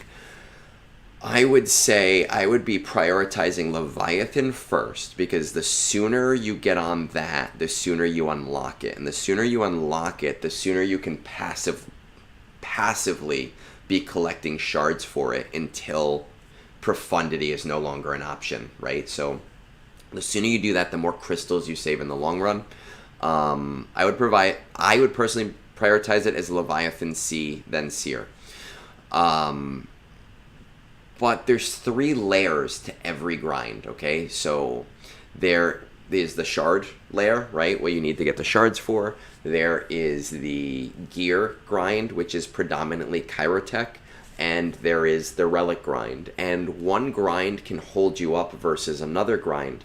So if you are at a point where you're on the relic portion of the grind for Leviathan, start working on the shard portion of the grind for C. And the same thing, if you are on the relic portion but you don't have any shards left, start working on the gear portion for C, or on the next thing. You can be working on multiple things at the same time, but don't work on multiple things if it's slowing you down from a goal. Okay, so that's, I think, where you should go with what you're doing and where you are with your account. But again, I would be kind of working just a little bit on the Night Sisters, maybe in the super, super short term, and hold out in a horde holding pattern until we get a road ahead, just to kind of get an idea on what the next road ahead says. The one thing is Trench's ship seems to be the favorite for the next one, and you don't have Trench yet, but he is in Proving Grounds. So I'm not saying going for that. I'm just saying keep that in mind as a potential hold up, just in case. And, you know, after this, I'm going to move on to this last one I have, and then I know a few people have messaged me on Discord, and I'll look at those things. But afterwards on Discord, you know, if you want to message me a little bit more and go back and forth on things, I am around pretty much all day and just going to be taking a break after we're done to get some of the shoveling done. All right, so let's timestamp this shit. It is 1:39:34. All right, so let's see.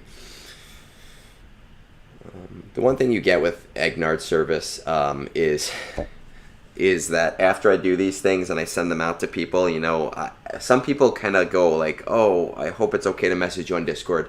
I'm always available to answer questions for you guys. Just keep in mind and understand that because I do so many reviews, that a lot of the times when you ask me like a simple question 3 days later, I have to like go through all of my messages and I have to relook at your account. Because I've done 12 accounts since then. So just keep in mind that if you're looking for something quick, sometimes it still does take me a couple hours or like a day or two before I can look at it again, because I have to look at it a little further. Your account is obviously on your mind constantly. My account or other accounts are, you know, also on my mind. So let's see what we got here. Let's pull this guy up from Egnards. Okay, let's pull up this .gg. Lank. It's like Grunk.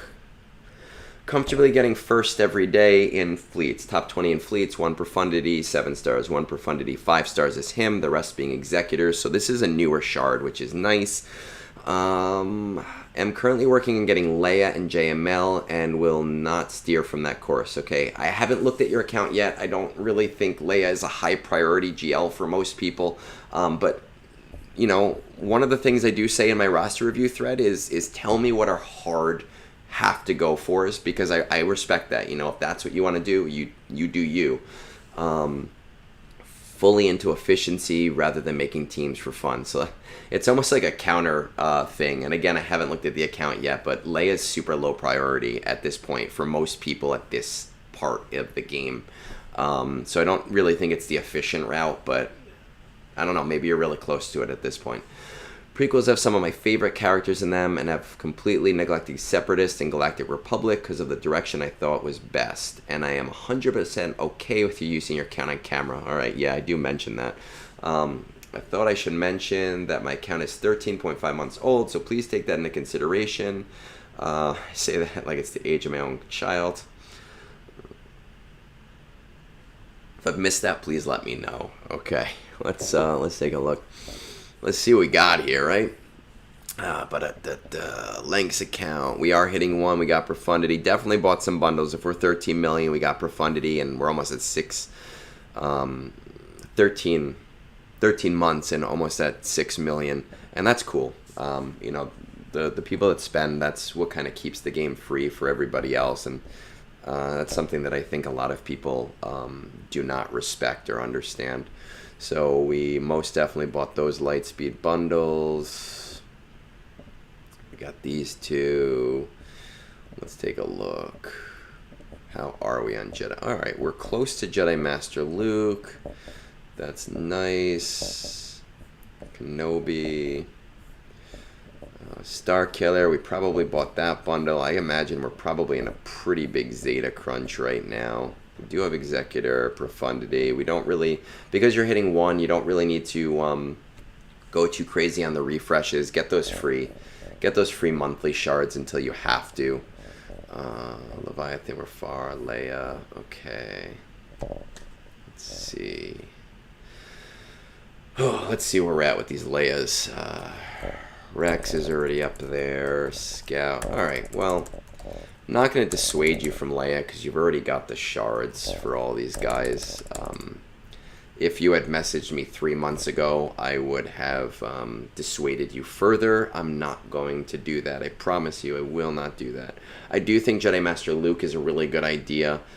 He's going to help significantly with assault battles. I'm just going to throw this Discord back up. CT1, 1 of 7, CT2. Alright, so we kind of did it as a stacking thing. CT2, 3 of 7, CT3, 1 of 7.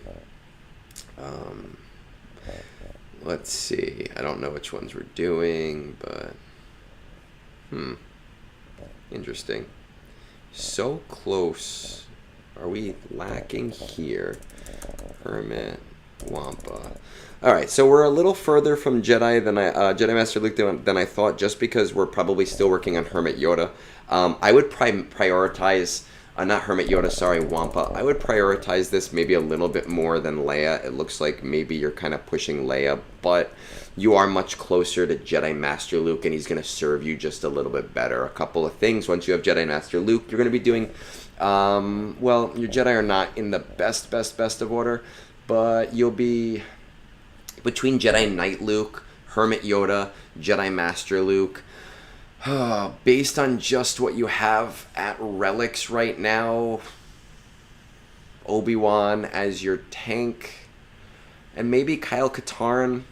I'd really like to see that Jedi Knight Revan up at like R3 to R5. That would really help.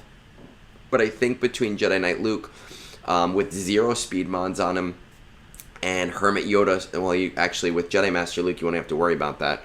And Jedi Master Luke super fast. Jedi Knight Luke lead, you should be able to get CT3 on Ground War, right? The idea is that Jedi Master Luke uses his call to action, or whatever that move is called, and then Jedi Knight Luke will speed limit everybody on the enemy team. Let's see. Rebels. I always look for military might as a faction, which is not a faction. Let's see. Chupio. Is Chupio here? Do we have Chupio yet? Do we not have fucking Chupio? Oh, we do. Okay. Your CT3 already is probably military might. And if it's not military might, throw Mon Mothma in there instead of Chewbacca, and it will become military might. But I do think it already is military might. Weave. So this guy. Leia's not going to really give you too much ROI on the account after you do this. You don't necessarily have to go too crazy with your fleets because of what you're working on right now. I would say after that, let's just take a quick look. Yeah, Bosch will be up there because of... Bones, good morning. How you doing? Bones, I was just talking to Solo. I think it'd be fun in the future to have... next time I'm on with you guys on a Thursday night for Scoundrels, you got to get him on as a guest. I'm going to pull him in there. I don't know if he'll be able to give you the whole 3 hours, but I think it'd be some fun. Does a guest get to have a guest? If so, I'm making that happen. I'm a regular now, aren't I? So I'm allowed to make those audibles. I think I have that right at this point, because I've totally done 3 out of your hundreds of episodes. 2. Let's see, Bosch. Who else? Skiff. Start working on Skiff as your energy clears up. You don't need to do it right away. Because you do have some time. You've got a couple of months, and it's not going to be a limiting factor. I would say as you start to work towards the end of Leia, start working on Skiff and Kursatan. Honestly, if you start working on Kursatan now, it might not be a bad idea. It's going to be a while till you need him, but only do like 3 or 4 battles a day. It's just mentally easier than throwing all of your relic material or all of your cantina energy towards him. No. Solo straight, man. He's a good dude. He's always on my streams. He's an older content creator who's hopefully starting to come back. Been trying to convince him to do more stuff because he's got some good stuff. And I think he's got a lot to contribute, even though he maybe doesn't think that he does. So I'm going to pull an audible. I don't know if he's on right now, but I'm going to pull an audible and tell him that he has to kind of do that with me one Thursday. But anyway, Jedi Master Luke first. Do that first before Leia. Prioritize your get towards that, towards Wampa. Then, push towards Leia because that's what you want to do. Jabba will be easier at that point because you'll have Jedi Knight Luke. You'll already be closer. You'll have Bosch already, so you'll already be closer. And the ROI on Jabba is really, really high with Smuggler's Run 2. Okay, I'm not a big modding person. I shouldn't say this. I shouldn't say this to the people who are sitting here watching my stuff, but I honestly, I don't even refresh my mod energy regularly, just because being an old account, I don't need to as much. It does negatively affect me a little bit, but in terms of ROI, it doesn't, and I do really well for myself. But as a newer account, mods are super important to you, and having all of that mod, having all of that extra mod currency coming in is going to be a big help for you. So I'm thinking Jabba's the next thing that you need to go for after JML and after Luke. Again, it's a newer ship shard, so you don't necessarily have to worry too much about your fleet. You seem to be doing fine. You may have mentioned this in your message. I'm just going to pull it up real quick. You are getting first every day. I know that. If you haven't set up a fleet Discord yet, I would recommend it. It is really significantly helpful in the long run as fleet metas start to shift. To have people on your side where you're kind of working together constantly, it is a big positive for everybody. So that's something to consider setting up, or asking other people. They probably, since you're getting first, maybe there isn't one set up yet, but I would prioritize that. I would go towards that. Cheers, brother. You got that snow day too? I love it. I'd say drive out and have a beer with me now, but these roads look like shit, so maybe not. Let's see. What do we got for Imperial Troopers? Okay, alright. And let's see. Night Sisters. Alright, we're not going to worry about Night Sisters right now. We don't need them right now. Inquisitorius. Alright, let's just check. I don't think, has your guild said anything about this yet? No, right? Neglected Separatist, Galactic Republic, because of the direction.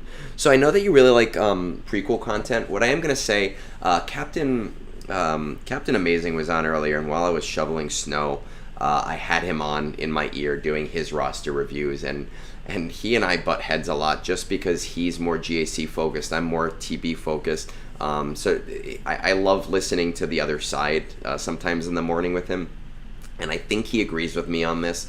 But like Jedi Master Kenobi is an amazing GL, but he's very low priority in the game right now because you don't get an ROI on getting his stuff, right? Like you don't get any resources out of it. But with the shift that we're going to be seeing into Phantom Menace content, we might start seeing a lot more need for prequel content. I just don't have that information right now. All I know is we have Stop, and all I know is that we're going to be seeing more Phantom Menace content. Is it necessarily the best thing for you to go for? I don't know, because it hasn't come out yet. But in general, you don't really need that overall as an earlier account. So let's just kind of take a look back at these guys. You're probably doing CT2 with these guys on Rebel Roundup. Jabba will give you CT3, okay? So we're not too concerned with that. We have neglected these very much so. I want to look at C one more time, or Troopers one more time. Veers, Stark.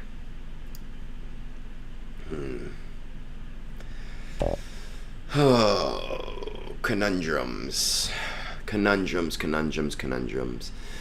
Rey, Supreme Leader Kylo Ren, you're going to be working on JML, you're working on Leia, you're working on Smuggler's Run, so we have Jedi Knight Kenobi, C, and Lord Vader that would be left.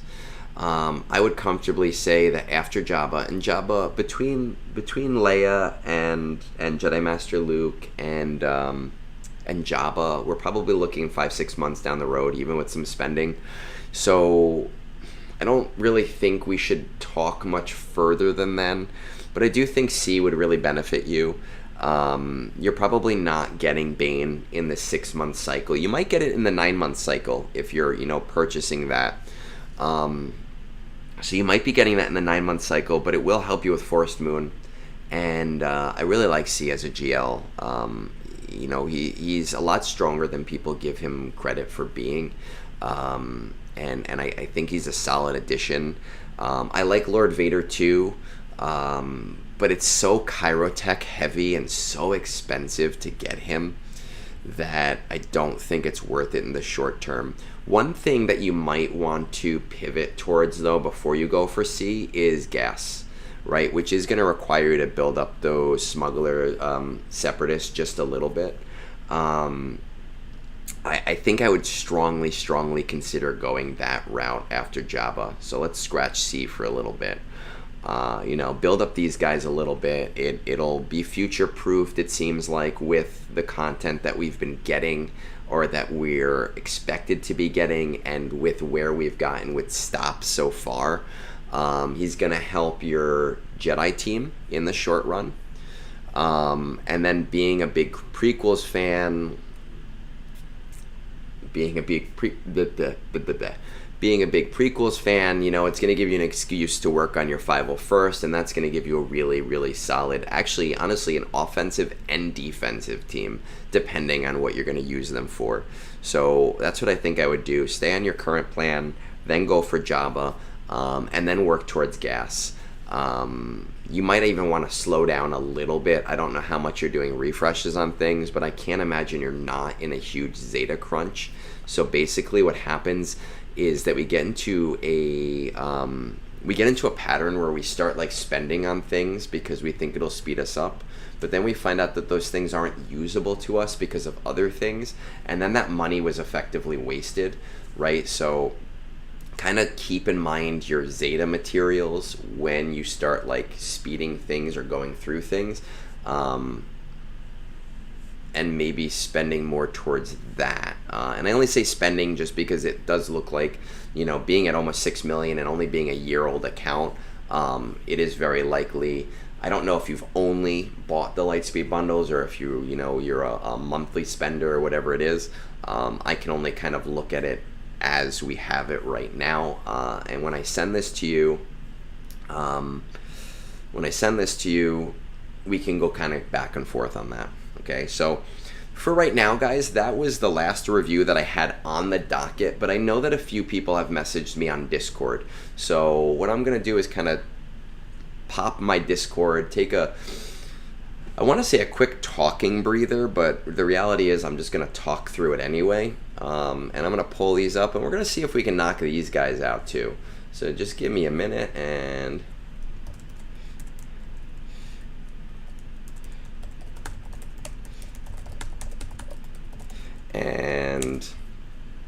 let's see what we can do.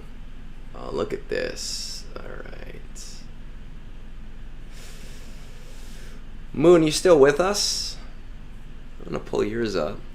It looks like you probably maybe did look at my roster review thread if you are with us, but if you're not with us, I'm going to kind of look at this one next because you did give me a pretty decent amount of information here. So let's go 157.50, something like that. And Moon, if you're not with us to answer question, that's okay, because we're going to kind of look at this. You, at the very least, joined us for the beginning of my snow day. Since you at least look at my... when I mess you already because of open guilds. But I know who you are. We've talked a lot. Actually, you are responsible for my seals of approval on Reddit, and I know that it was a little bit AI assisted, but I appreciate that. Based on the for the GL, I wonder if you think that a roster would make sense. You know what? Whether you think it, there you are. That's okay. You don't have to easily. I'm on your TV. Damn, nice. Look at that. YouTube posted like a monthly review thing, a weekly chat thing with me 2 weeks ago, and I said 7% of you guys watch me on your TV, so my face is huge, which is fucking cool. Hopefully you don't have kids and my cursing isn't like doing anything. But yeah, let's take a look at this and let's see. Maybe I can help you, maybe I can't. Since I had all the GLs and shit right now, let's see what we can do, you know, because obviously you're further ahead, and I have you on my wait list for the guild, and maybe I can kind of help steer you. I like I had said, you were slightly low, and maybe I can help steer you in the right direction to convince the other officers when I do have a slot open. I have all the ships. I'm not really the target audience. Yeah, you're not in the target audience, but, you know, sometimes we can help. I have all the assault battles, except for secrets and shadows. Okay, maybe I can tackle it this time, but I'm still missing Zetas. I'm hoarding so that I can get Bane. Damn right, Bane is what we're looking for right now. Guild is doing 22 stars. Oh, man. Oh, dude, what I'm telling you right now is I know I've got you on my wait list, and I love, you know, I love that because it makes my life so much easier. But look for an interim guild. Like, look for... if you want an interim guild, I am part of an alliance. I don't really talk to them too much in the alliance chat, but I can probably hook you up with a guild that's doing like 32 to 35 right off the gate as a temporary guild to super help you. It'll help you so much. Just do it. Go for it. Like, seriously, I talk to me after the stream. I already have your stuff up. Talk to me after the stream. We'll get you in like a temporary one. And I always tell them in my alliance too, like, hey, I'm gonna steal this person from you in either 2 weeks or 4 months, but like, will you take them in the interim? And they usually say yes, and that's gonna supercharge you on your get 3 and everything to help you kind of advance. All right, so let's just see. You know, you're in a holding pattern. I'm in a holding pattern too. Looking for Bane, same as you. So I get that, because that's what, like 3 weeks away. Whatever we get the update today or tomorrow, it'll be on the docket for next week. Speaking of next week I have off from school. Something in the H2O. I don't know if your week is next week or if you even get the whole week, but I got the whole week off. So I'm probably going to stream all of my territory battles, the whole week's worth. So that might be fun in the mornings. All right, so let's see. Obviously, Bane. Bane is our priority, right? We're doing that. I love it. Let's see what our Night Sisters are looking like. Dude. Okay. In terms of Zetas, I know you need to hoard Zetas for Bane right now. So what I do when I need to hoard Zetas for something, that's like my 0, right? So I say, like, I don't remember if Bane has 3 or 4 Zetas, but we're going to say 3. So Bones, next week, 100%, man. We could do that. Absolutely. Let's do that. Because I got... Well, next week I think next week is the off week. So I'm pretty sure. So that kind of sucks. But I'll do some stuff with you next week. I'll be home. So let's look at like 60 Zetas as your 0 right now. And I would start investing in this team because you got Doc at 7. You've got Marin at 7, right? You've got them at the relics. You've got them all at the relics. You'll be able to use them. You've seen me on Reddit. We talk on Reddit all the time. They are my like priority team right now for everything, to just auto things so easily. I would 100% start investing in this team, and you'll be able to get that CT3 really easily. Obviously you probably aren't going to need Bane lead because you are somebody who's going to use him with C. But start putting stuff towards this team. They are just so insane in TB. And they're really good in GAC and TW too. In GAC, I use them as a 2-man team for Jabba, which isn't ideal for everybody, but because I'm a holy shit, a turtle, right? It really is helpful for me to be able to two-shot things. Right now, with the Java Datacrons, it kind of like is up in the air, but I use them consistently in TW. I've been using them against the Droideka Omicron. Everybody puts that Omicron on. They're like, ha ha ha, your Night Sisters can't do anything. But with Merrin, they absolutely can. You can't always auto it. It gets a little bit iffy if you auto it. But I would start putting in the work on this team. Wampa, it depends. I use Boba in GAC. I use Embo in TW. I did get the Embocron. So that's just how I, do I? Let me look. Hold on. Let me not give you wrong information. I have my game right here. It's up. It's ready to go. Let's see. This is me. I get distracted. Yeah, I love the team. It's such a great team. I love them so much. And once we start doing one of those planets, the day 5 planets in the dark or the neutral, I'm gonna R9 them, and I'm somebody that doesn't R9 things easily. No, actually, I use Embo for both. Go figure. You know what? I think it's because I use Boba for like the Zam Omicron, but I find that I don't use Zam as much as I used to. It's been a nice like cleanup team for things a little bit. You got the Inquisitors up. Obviously, we're waiting on Third Sister. We'll be able to easily get you Third Sister if you get in more on the quicker side. Do we have Cal? Let's see. Do we have Cal? I would really strongly consider start working towards, Jedi Knight Cal Kestis. A lot of guilds really want you to have them. I know my guild, we're not like forcing people, and if one or two people don't have them, it's not going to be a problem. But I'd really start consider working towards that. Jedi Knight Cal is really great in ROTE, and it's a nice Malgus counter in GAC.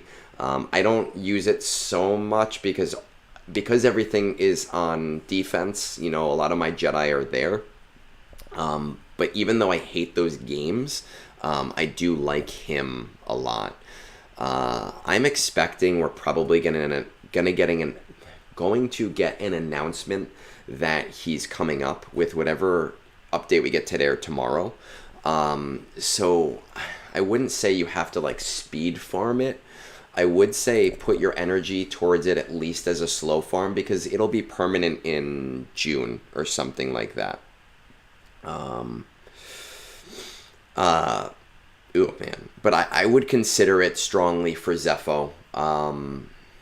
And you already have Merrin, but Baby Cal is really solid in a Ray team. It makes that Ray team really a pain in the ass. The Seer team, I don't use it yet. I might start playing around with it. Do you have Afra yet? We don't have Afra. What do we have for Afra? We got B1 or no, BT1, right? BT1 000.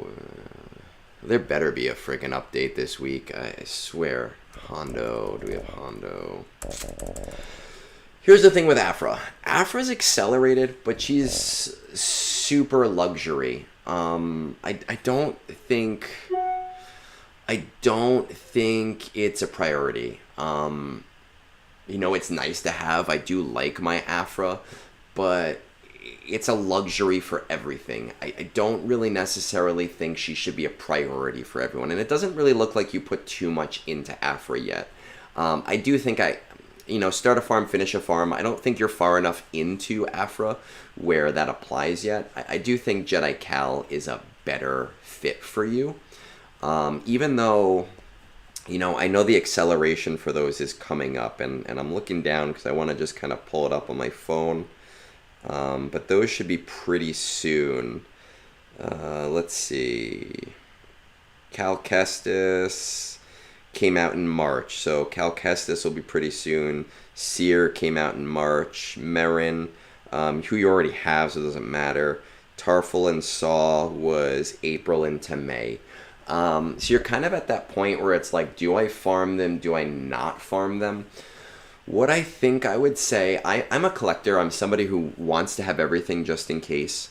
I would say continue slow farming shards for Afra stuff, just in case. Just in case. But it would also be slow farming stuff for Baby Cal. Don't put too much stock into the Baby Cal stuff until each one becomes accelerated. So right, like maybe put just Baby Cal. Do you have Baby Cal yet? No. Baby Cal is a Cantina farm, so that one I'd hold off on. It's not going to be a limiting factor. Wait until Baby Cal is accelerated before you farm him. But for like Seer, Tarful, Saw, start putting 5 battles a day into it. And if you want to speed it up, start speeding them up when they become accelerated. Baby Cal, get him to 7 once he's accelerated. The Afra shards, do the shards as a slow farm, but don't put too much stock in them. Again, it's totally a luxury character, but I do like to have everything at 7 just in case, right? Just in case whatever drops, whenever it drops, whenever it drops, you want to be able to quickly pivot if you need to. Bones, I just actually finished up your last episode last night, and I was laughing because Avant clearly didn't know what the floor was, and now I think he has seen it and has been watching it. And he's like me in the rational aspect of things. And I was laughing at kind of the road ahead stuff and the community manager stuff that you guys were talking about.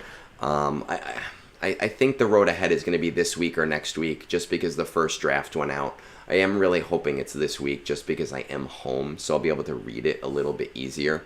Moon, like I said, slow farm the Afra shards just as a just in case, but really start working towards the Cal stuff. It's more important for you. It's more important for your roster. It's going to benefit your roster more. Neither of them is an ROI thing necessarily. But in terms of what guilds are going to want, it's going to help you a little bit more in terms of ROTE. It's going to help you a little bit more to put more priority towards that than anything, than Afra. There isn't too much else that I can kind of help you with, because you're on the pulse of things at 9.5 million. At 9.5 million, so it's really just about kind of like shoring things up at this point. I know that Zeta crunch is real for a lot of players. I honestly apply my Zetas pretty liberally, and I've got about 300 right now, but that's also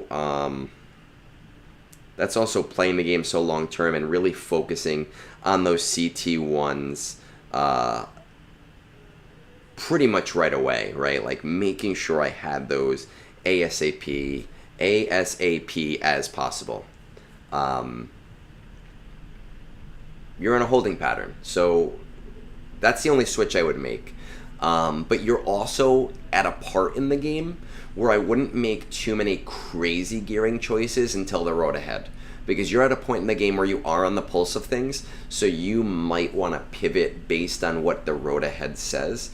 Bane is obviously a priority, so work towards Bane, but maybe hold and hoard actual gear, not the shards. Work towards shards, but maybe hold actual gear until we find out what's going on next, right? Because you're at that point where you're gonna want to jump towards that stuff a little bit more on the shorter end of things versus on the longer side of things.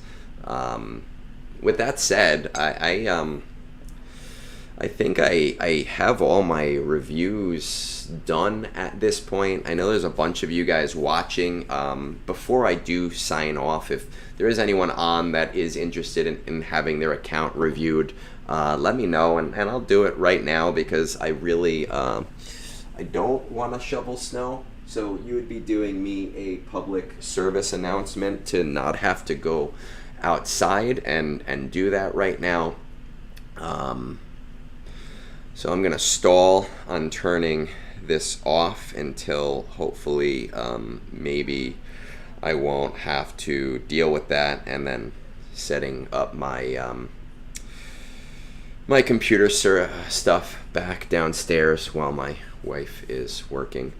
I kind of wish it was a TB week. That would be nice. Then I could do all my TB stuff. I don't really think I have anything in game that needs to be done right now. I could spin some characters. I could jump on my couch like an asshole, but that's not who I am. If you haven't checked out my Tales episode with Bones yet, that was a lot of fun. We had a lot of fun on that. A bunch of you guys have already. We had a lot of fun with it. I enjoyed doing it. It was one of my better ones, I think. Stama, what I do, if you're looking for a review, I do everything for tips, and a lot of, I don't like to put people out. So I've had people say, hey man, like, I want a review, but like, I'm, a college student, I don't have any money. I'm not looking to put people out. So if, I don't expect anything from people. I am legitimately trying to help people. So we can drop your, you're watching yourself. That's funny. So if you were to drop your ally code, I'll pull up your .gg and we can kind of take a look for you. Like I said, I have my Buy Me a Beer page, and people send me beers sometimes, but I'm not here. I'm here because it's fun. I'm here because it's helpful. I'm here because I do really like the game. For the people that maybe don't have,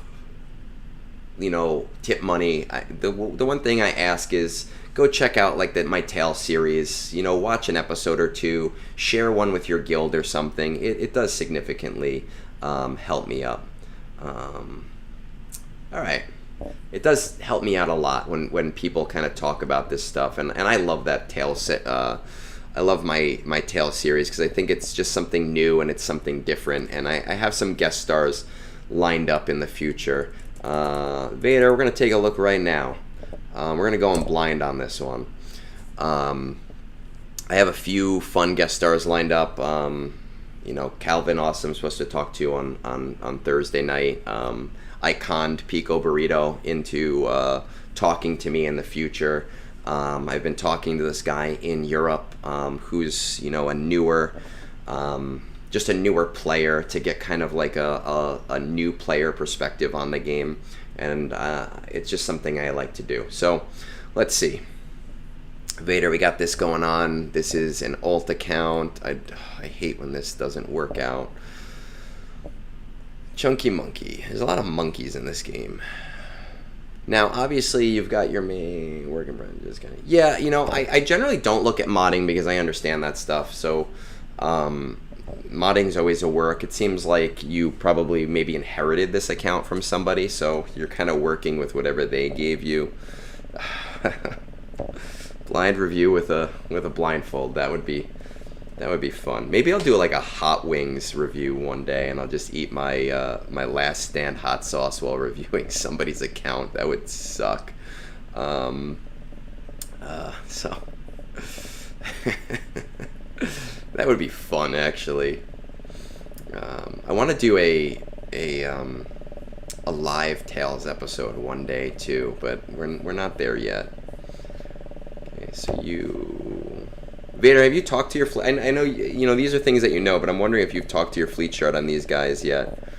And are you planning to spend it all on this alt account, or is it totally free? Yeah, okay. I love hot wings. I'm just if it's not hot, I feel like I should have been born in like Indonesia or like Korea or something. They appreciate like crazy flavors. Okay, totally free to play. Good to know. Grand Inquisitor. The nice thing with like an alt account is you can be a little bit more relaxed about things. You don't have to be on the pulse of everything. So that's always good. Stama, it's good to hear. I think honestly I've done a lot of Tales episodes, and I have never been unhappy with a guest. I have been unhappy with myself in a few of them. And I'm still learning to find that voice of how to talk to people in the way that I talk to people. But I do think my episode with Sarah, which was a very early episode, is one of my favorites in terms of how I was able to handle myself and work the conversation in a natural way. You know, and I've been getting better at that as time goes on. Lord Vader, Sith Eternal Emperor, Jedi Master Kenobi. Let's see, what are we doing here? Hermit, Wampa. I always forget people's names. Let's see, Bosch. Skiff, no Skiff yet. Curse of Tan, no Curse of Tan yet. What about Revan? Gotta have Revan. Okay. We are hitting one. Just take a quick look here. Are you planning to do Conquest like full out on this account? You know. Yeah. Something in the H2O, man. Like, the problem with us doing these Hot Ones videos is you and I, that's like our that's what we do constantly. So when we're eating like the hottest sauces, we're eating them and being like, oh, this is nothing. You know, this is there's no response. I'm telling you though, go watch the Sydney Sweeney episode of Hot Ones. That was a fun one. Half-ass it. Yeah, okay. So I think if you were planning on full out doing Conquest, I'd say you go for Jedi Master Luke, you know. But if you're planning on half-assing it, Gold Crate is not really that terribly hard to do.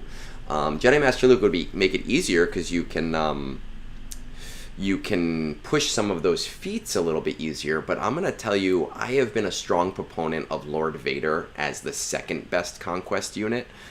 If you use certain data discs, right? So I use 3 Amplify Agony, a Voluntary Vanguard, and a Ruthless Swiftness as my backbone, and I've been lucky to be able to get that in every Conquest for the last year and a half or so. I don't know the exact dates. Sometimes it takes me till Sector 5, which really sucks. Sometimes it takes me till Sector 2. But when I do that, Lord Vader, I just throw his AoE in the very beginning, and then everybody's at like 1 health, and then whatever character that I need to cheese, I'll use their AoE. You know, some of them don't have an AoE, but a lot of them tend to. So I'll use Lord Vader to cheese things sometimes, especially dark side units, but even like Rebel fighters. I did it with Cara Dune last cycle. Why didn't I just use Rebel fighters? Because I have them. Because it was easier than having to actually use that team. So you're not in a bad position for cheesing. I think it makes more sense for you to go for Jabba on the alt. Because again, mods are a work in progress. You're kind of half-assing the account, but you're going to build a strong ROI off of having Jabba with that Smuggler's Run too. Being super hyper efficient is not necessarily something you have to worry about, because this is not an account that you necessarily are going crazy with. But that'll significantly improve the account, because you'll significantly improve the modding in the shorter term rather than the, you know, much longer term.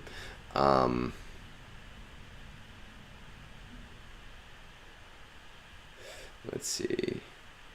Profundity. Leviathan. Do we have these?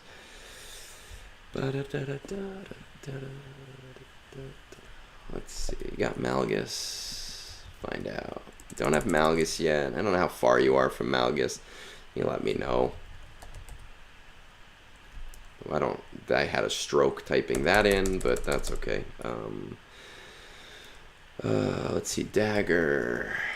Dagger's at 4 stars, and what's the other one? Mark 6. Don't even have Mark 6 yet.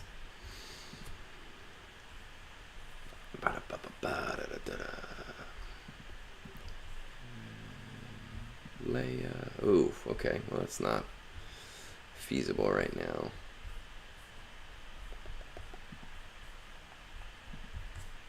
An Inquisitor. You know, I think it's Slow Road to Ship Switch. Yeah, it is. I think when you're like half-assing an account and it's kind of like an alt account, it's almost harder to talk about because you don't know like how much effort you're putting in or how much you really care about these things. But Jabba's 100% what you should be doing in the shorter term. I'm inclined to say that after Jabba, you know, you might consider working just towards Leviathan. You're probably not going to want to spearhead towards the next big thing in fleets. That's probably not something that you're going to care about, but you're months away from shard farming like the Mark 6 and the Dagger anyway. So between getting Malgus and Fury class, which after this next conquest should be in the Proving Grounds, you have plenty of time to get those two things up a little bit further and move towards them.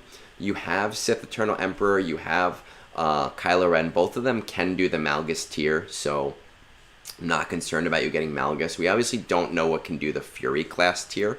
That is, you know, going to be more of a up in the air, and we'll fuck around and find out in 3 weeks. But I think I'd go towards Leviathan because it's going to protect your fleet income in the more long run without having to push yourself too crazily towards getting the new next big thing. Executor at that point is going to be 3 years out, right? So at that point, we don't know. Executor is able to beat Leviathans, but it's kind of like struggling against Leviathans. So you want to be able to kind of protect that fleet income, thinking ahead. And I think that those would probably be my two projects to take on. I don't really know if the road ahead matters for an alt account. I would say maybe go towards Jedi Master Luke after that. It'll make those conquests easier. He is a nice GL to have. You know, Jedi Knight Luke is a great character to have. It'll help your alt guild out quite a bit. We have a few alt accounts that kind of like go in and out of our guild as needed, and we kind of push them towards operations so that we have those R9s. But we also try not to prioritize it because then when we get real people in, we don't want to like lose it because of those things. But I think that that's the way to go. Jabba, start farming those shards, start slow farming the ship farms. Don't overly concern yourself about it. Don't go crazy over it. Don't spend more than like 20-30 minutes on this account a day. I get when people give you stuff. I could never play 2 accounts. I already spend too much frickin' time playing this game. More time than I could ever reasonably want to spend on this game.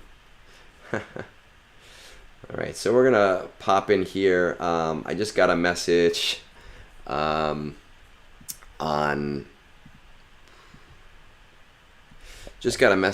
Discord. Oh, right. I can't just copy that because I don't care.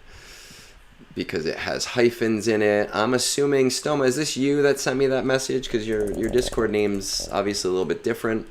Thank you for letting me procrastinate a little bit. If it is you, or it's at least somebody that's here, you know. So let's see what we got here. Kyber 2 player. Again, I hate this stupid things. We're going to timestamp this for you two as well so I can send this back out to you so you have it for later. And we'll say Jhineral. Oh, I actually kind of like that name. It's clever. Okay. Alright, let's see. Kyber 2 player, so higher up. 9.8 million. Let's see these arena stats going on. I will say that this one will probably be my last one of the day just because we're hitting around noon. I am definitely going to have to shovel after this one. And I am going to have to make a decision, and it's you. Alright, German, I think, maybe? Seems German, but or Dutch. But I am gonna have to make a decision on. I am gonna have to make a decision on my business as well, and I'm gonna have to handle that. So let's see. Leviathan first, lowest seventh. So it looks like you are in. You are in a fleet shard. This 7 is probably just a day that you couldn't get in, which is fine. That happens. And Stame, if you message me on Discord, right, my name is down there. I won't do it today, or maybe I'll do it later. I don't know. But I will put you on the list afterwards. 1, 2, 3, 4, 5. Only 5 GLs and almost 10 million, man. Holy shit. It always, like, it blows my mind when I see that. Let's see. Doing these impromptu reviews is always crazy because normally I ask people to send me all this information. So it is. It's going in almost with that blindfold. So let's see. Again, I always forget which ones I was just counting. I know you have Kenobi actually. Better with your Discord name. If you didn't have frickin' Kenobi, that'd be crazy. Jabba, Executor you have. You don't. Wait, you do. Profundity, Leia. Did I miss something here in your ships? I didn't see that you had Profundity, but... okay. That makes sense. That's why. That confused me. It threw me off for a second. I was like, wait a second. But that makes sense now. Okay. Let's see. Skiff. I need a gavel. I need a gavel where I can just tell people, go for fucking Jabba, man. You need him. Where you are in this game, Jabba. It's going to help your modding so much. There's so much ROI on this event. It hurts so much not to have Jabba. Get Jabba. Do it. That's your next thing. There's no question about that. Okay, so you have these guys ready. You're just like kind of waiting on Third Sister shards. Night Sisters, you got Marin. You have Marin, so you should be doing at least CT1, maybe CT2. It's up in the air. It depends on the mods. Imperial Troopers, Pop Stark, Range. You're probably doing CT3 on Rebel Roundup and Forest Moon.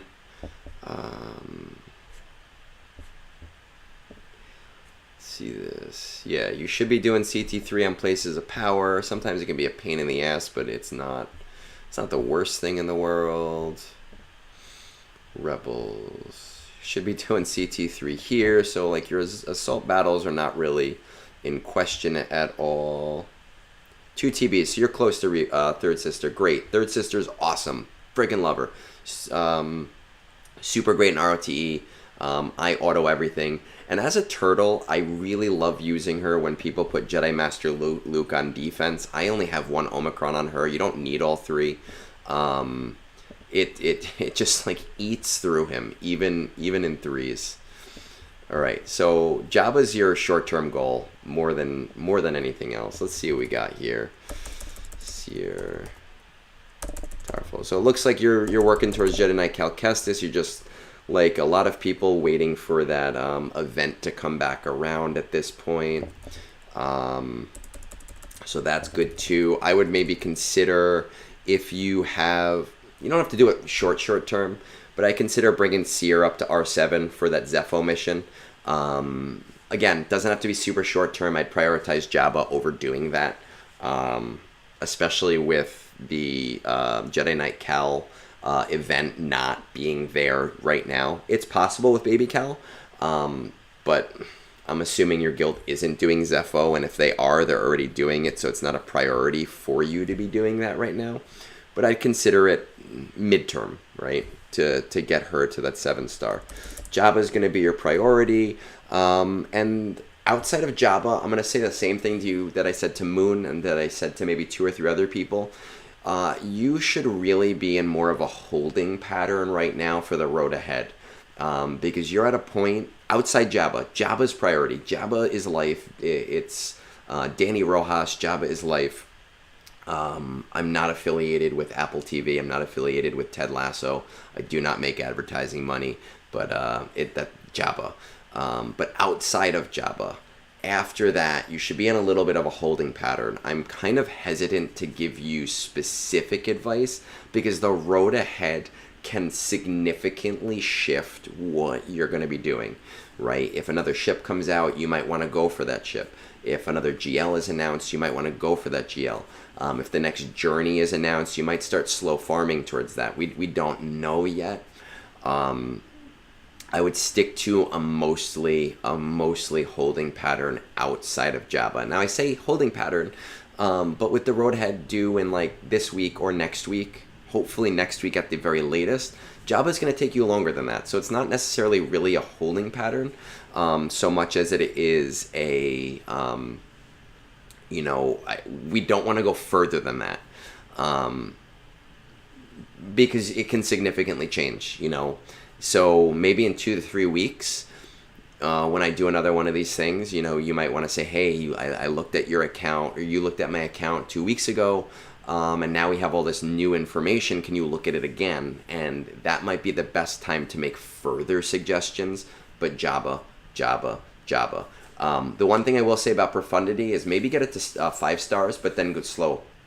Do slow on those shards afterwards, because you don't necessarily need it right now, right? And when I spend crystals on my ships, I always think about the ROI on if I'm actually advancing because of the crystals. Even when a new ship comes out and I get it first month, I always check in with my fleet Discord. I see what they're doing. I see how many people are getting it. And I usually take 4 to 5 months before I get something to 7 stars, because I don't need it before then. It doesn't affect me before then. So I would go slow on those after 5 stars. 5 stars really opens up what profundity can do for GAC, for anything else. With that said, I do need to shovel snow. I will be doing brunch with Egnards on Sunday. I try to do it every Sunday. So any other reviews, I know Stama, you will get in touch in Discord after this. I'll put you, get me the information. I'll put you on the agenda for Sunday. I appreciate everybody's time. I know that you have your choice in entertainment, but probably not really at 11 in the morning on a work day, or at least 11 in the morning where I am. So thank you for choosing Air Egnards. I appreciate it. Next week, I'm off from school, so I'll probably be streaming my whole ROTE, showing you how to auto pretty much every single node. I'm super excited for that. I love doing it. I love kind of showing how you don't actually have to do very much in order to get a lot of battles in. There is a possibility, if I can convince my buddy to do it, there's a possibility if I can convince my buddy to do it, we might pop on and do some Terraforming Mars later. He's not somebody who streams things. I don't know if streaming board games is something that people do or if it's interesting to people, but I might convince him to do it because it'll be fun for us and I'll try it out. Vance, I don't normally stream during the week because I work in a school and then I own my business, and essentially I just don't have time usually. But next week I probably will because I will be home. Once again, thank you for choosing Air Egnards. Please, seriously, if you like listening to me drone on Tales Off the Holotables, it's the one thing I really am excited about doing every week. Go check those out. They're awesome. Last week's with Bones was incredible. We had a great time. We're gonna do a lot with it. Jar Jar, before I sign off, if you check me out on YouTube, my name is actually at Egnar there because some asshole has at Egnards there. Well, I say asshole, but I don't know. He's probably a nice guy and whatever. I could probably reach out to him. He's got like 7 subscribers and hasn't been on in years, so maybe try to get it from him. But I do have it broken down by planet. I don't want to say guides because I don't talk over these videos. They're just proof of concept of every planet and every team I've tried to successfully auto things on, and I've got a lot of them. I auto almost, I'd say 90% of my ROTE is auto. Some of the fleets I don't, but almost everything is. But if you're not like on YouTube at all, next week, I'm gonna probably every day do my ROTE on stream, and you'll be able to check that out. So again, thank you guys. If you're in the Northeast, something in the water, I know you're there too. Good luck with the snow. I'll tell you what, my man. I'll pull you up a link before I head out. All right, let's go here. I don't know how links work on Twitch, but we'll... Oh, you know what? Actually, I think you could just do this. YouTube.com. There you go. You got that. That'll help you out. And if you go into my playlists, you'll just see every planet. It's broken down by day, by planet of things that work. And I've been going through my backlog from when I first started doing this, and basically trying to add cards to the top to kind of give an idea of how hard I think the team is or how easy I think the team is, because some of them are a little more difficult and are like 75% win rates, and some of them are like, this is brain dead easy and you'll win 100% of the time. So hopefully that helps you out. Thank you again.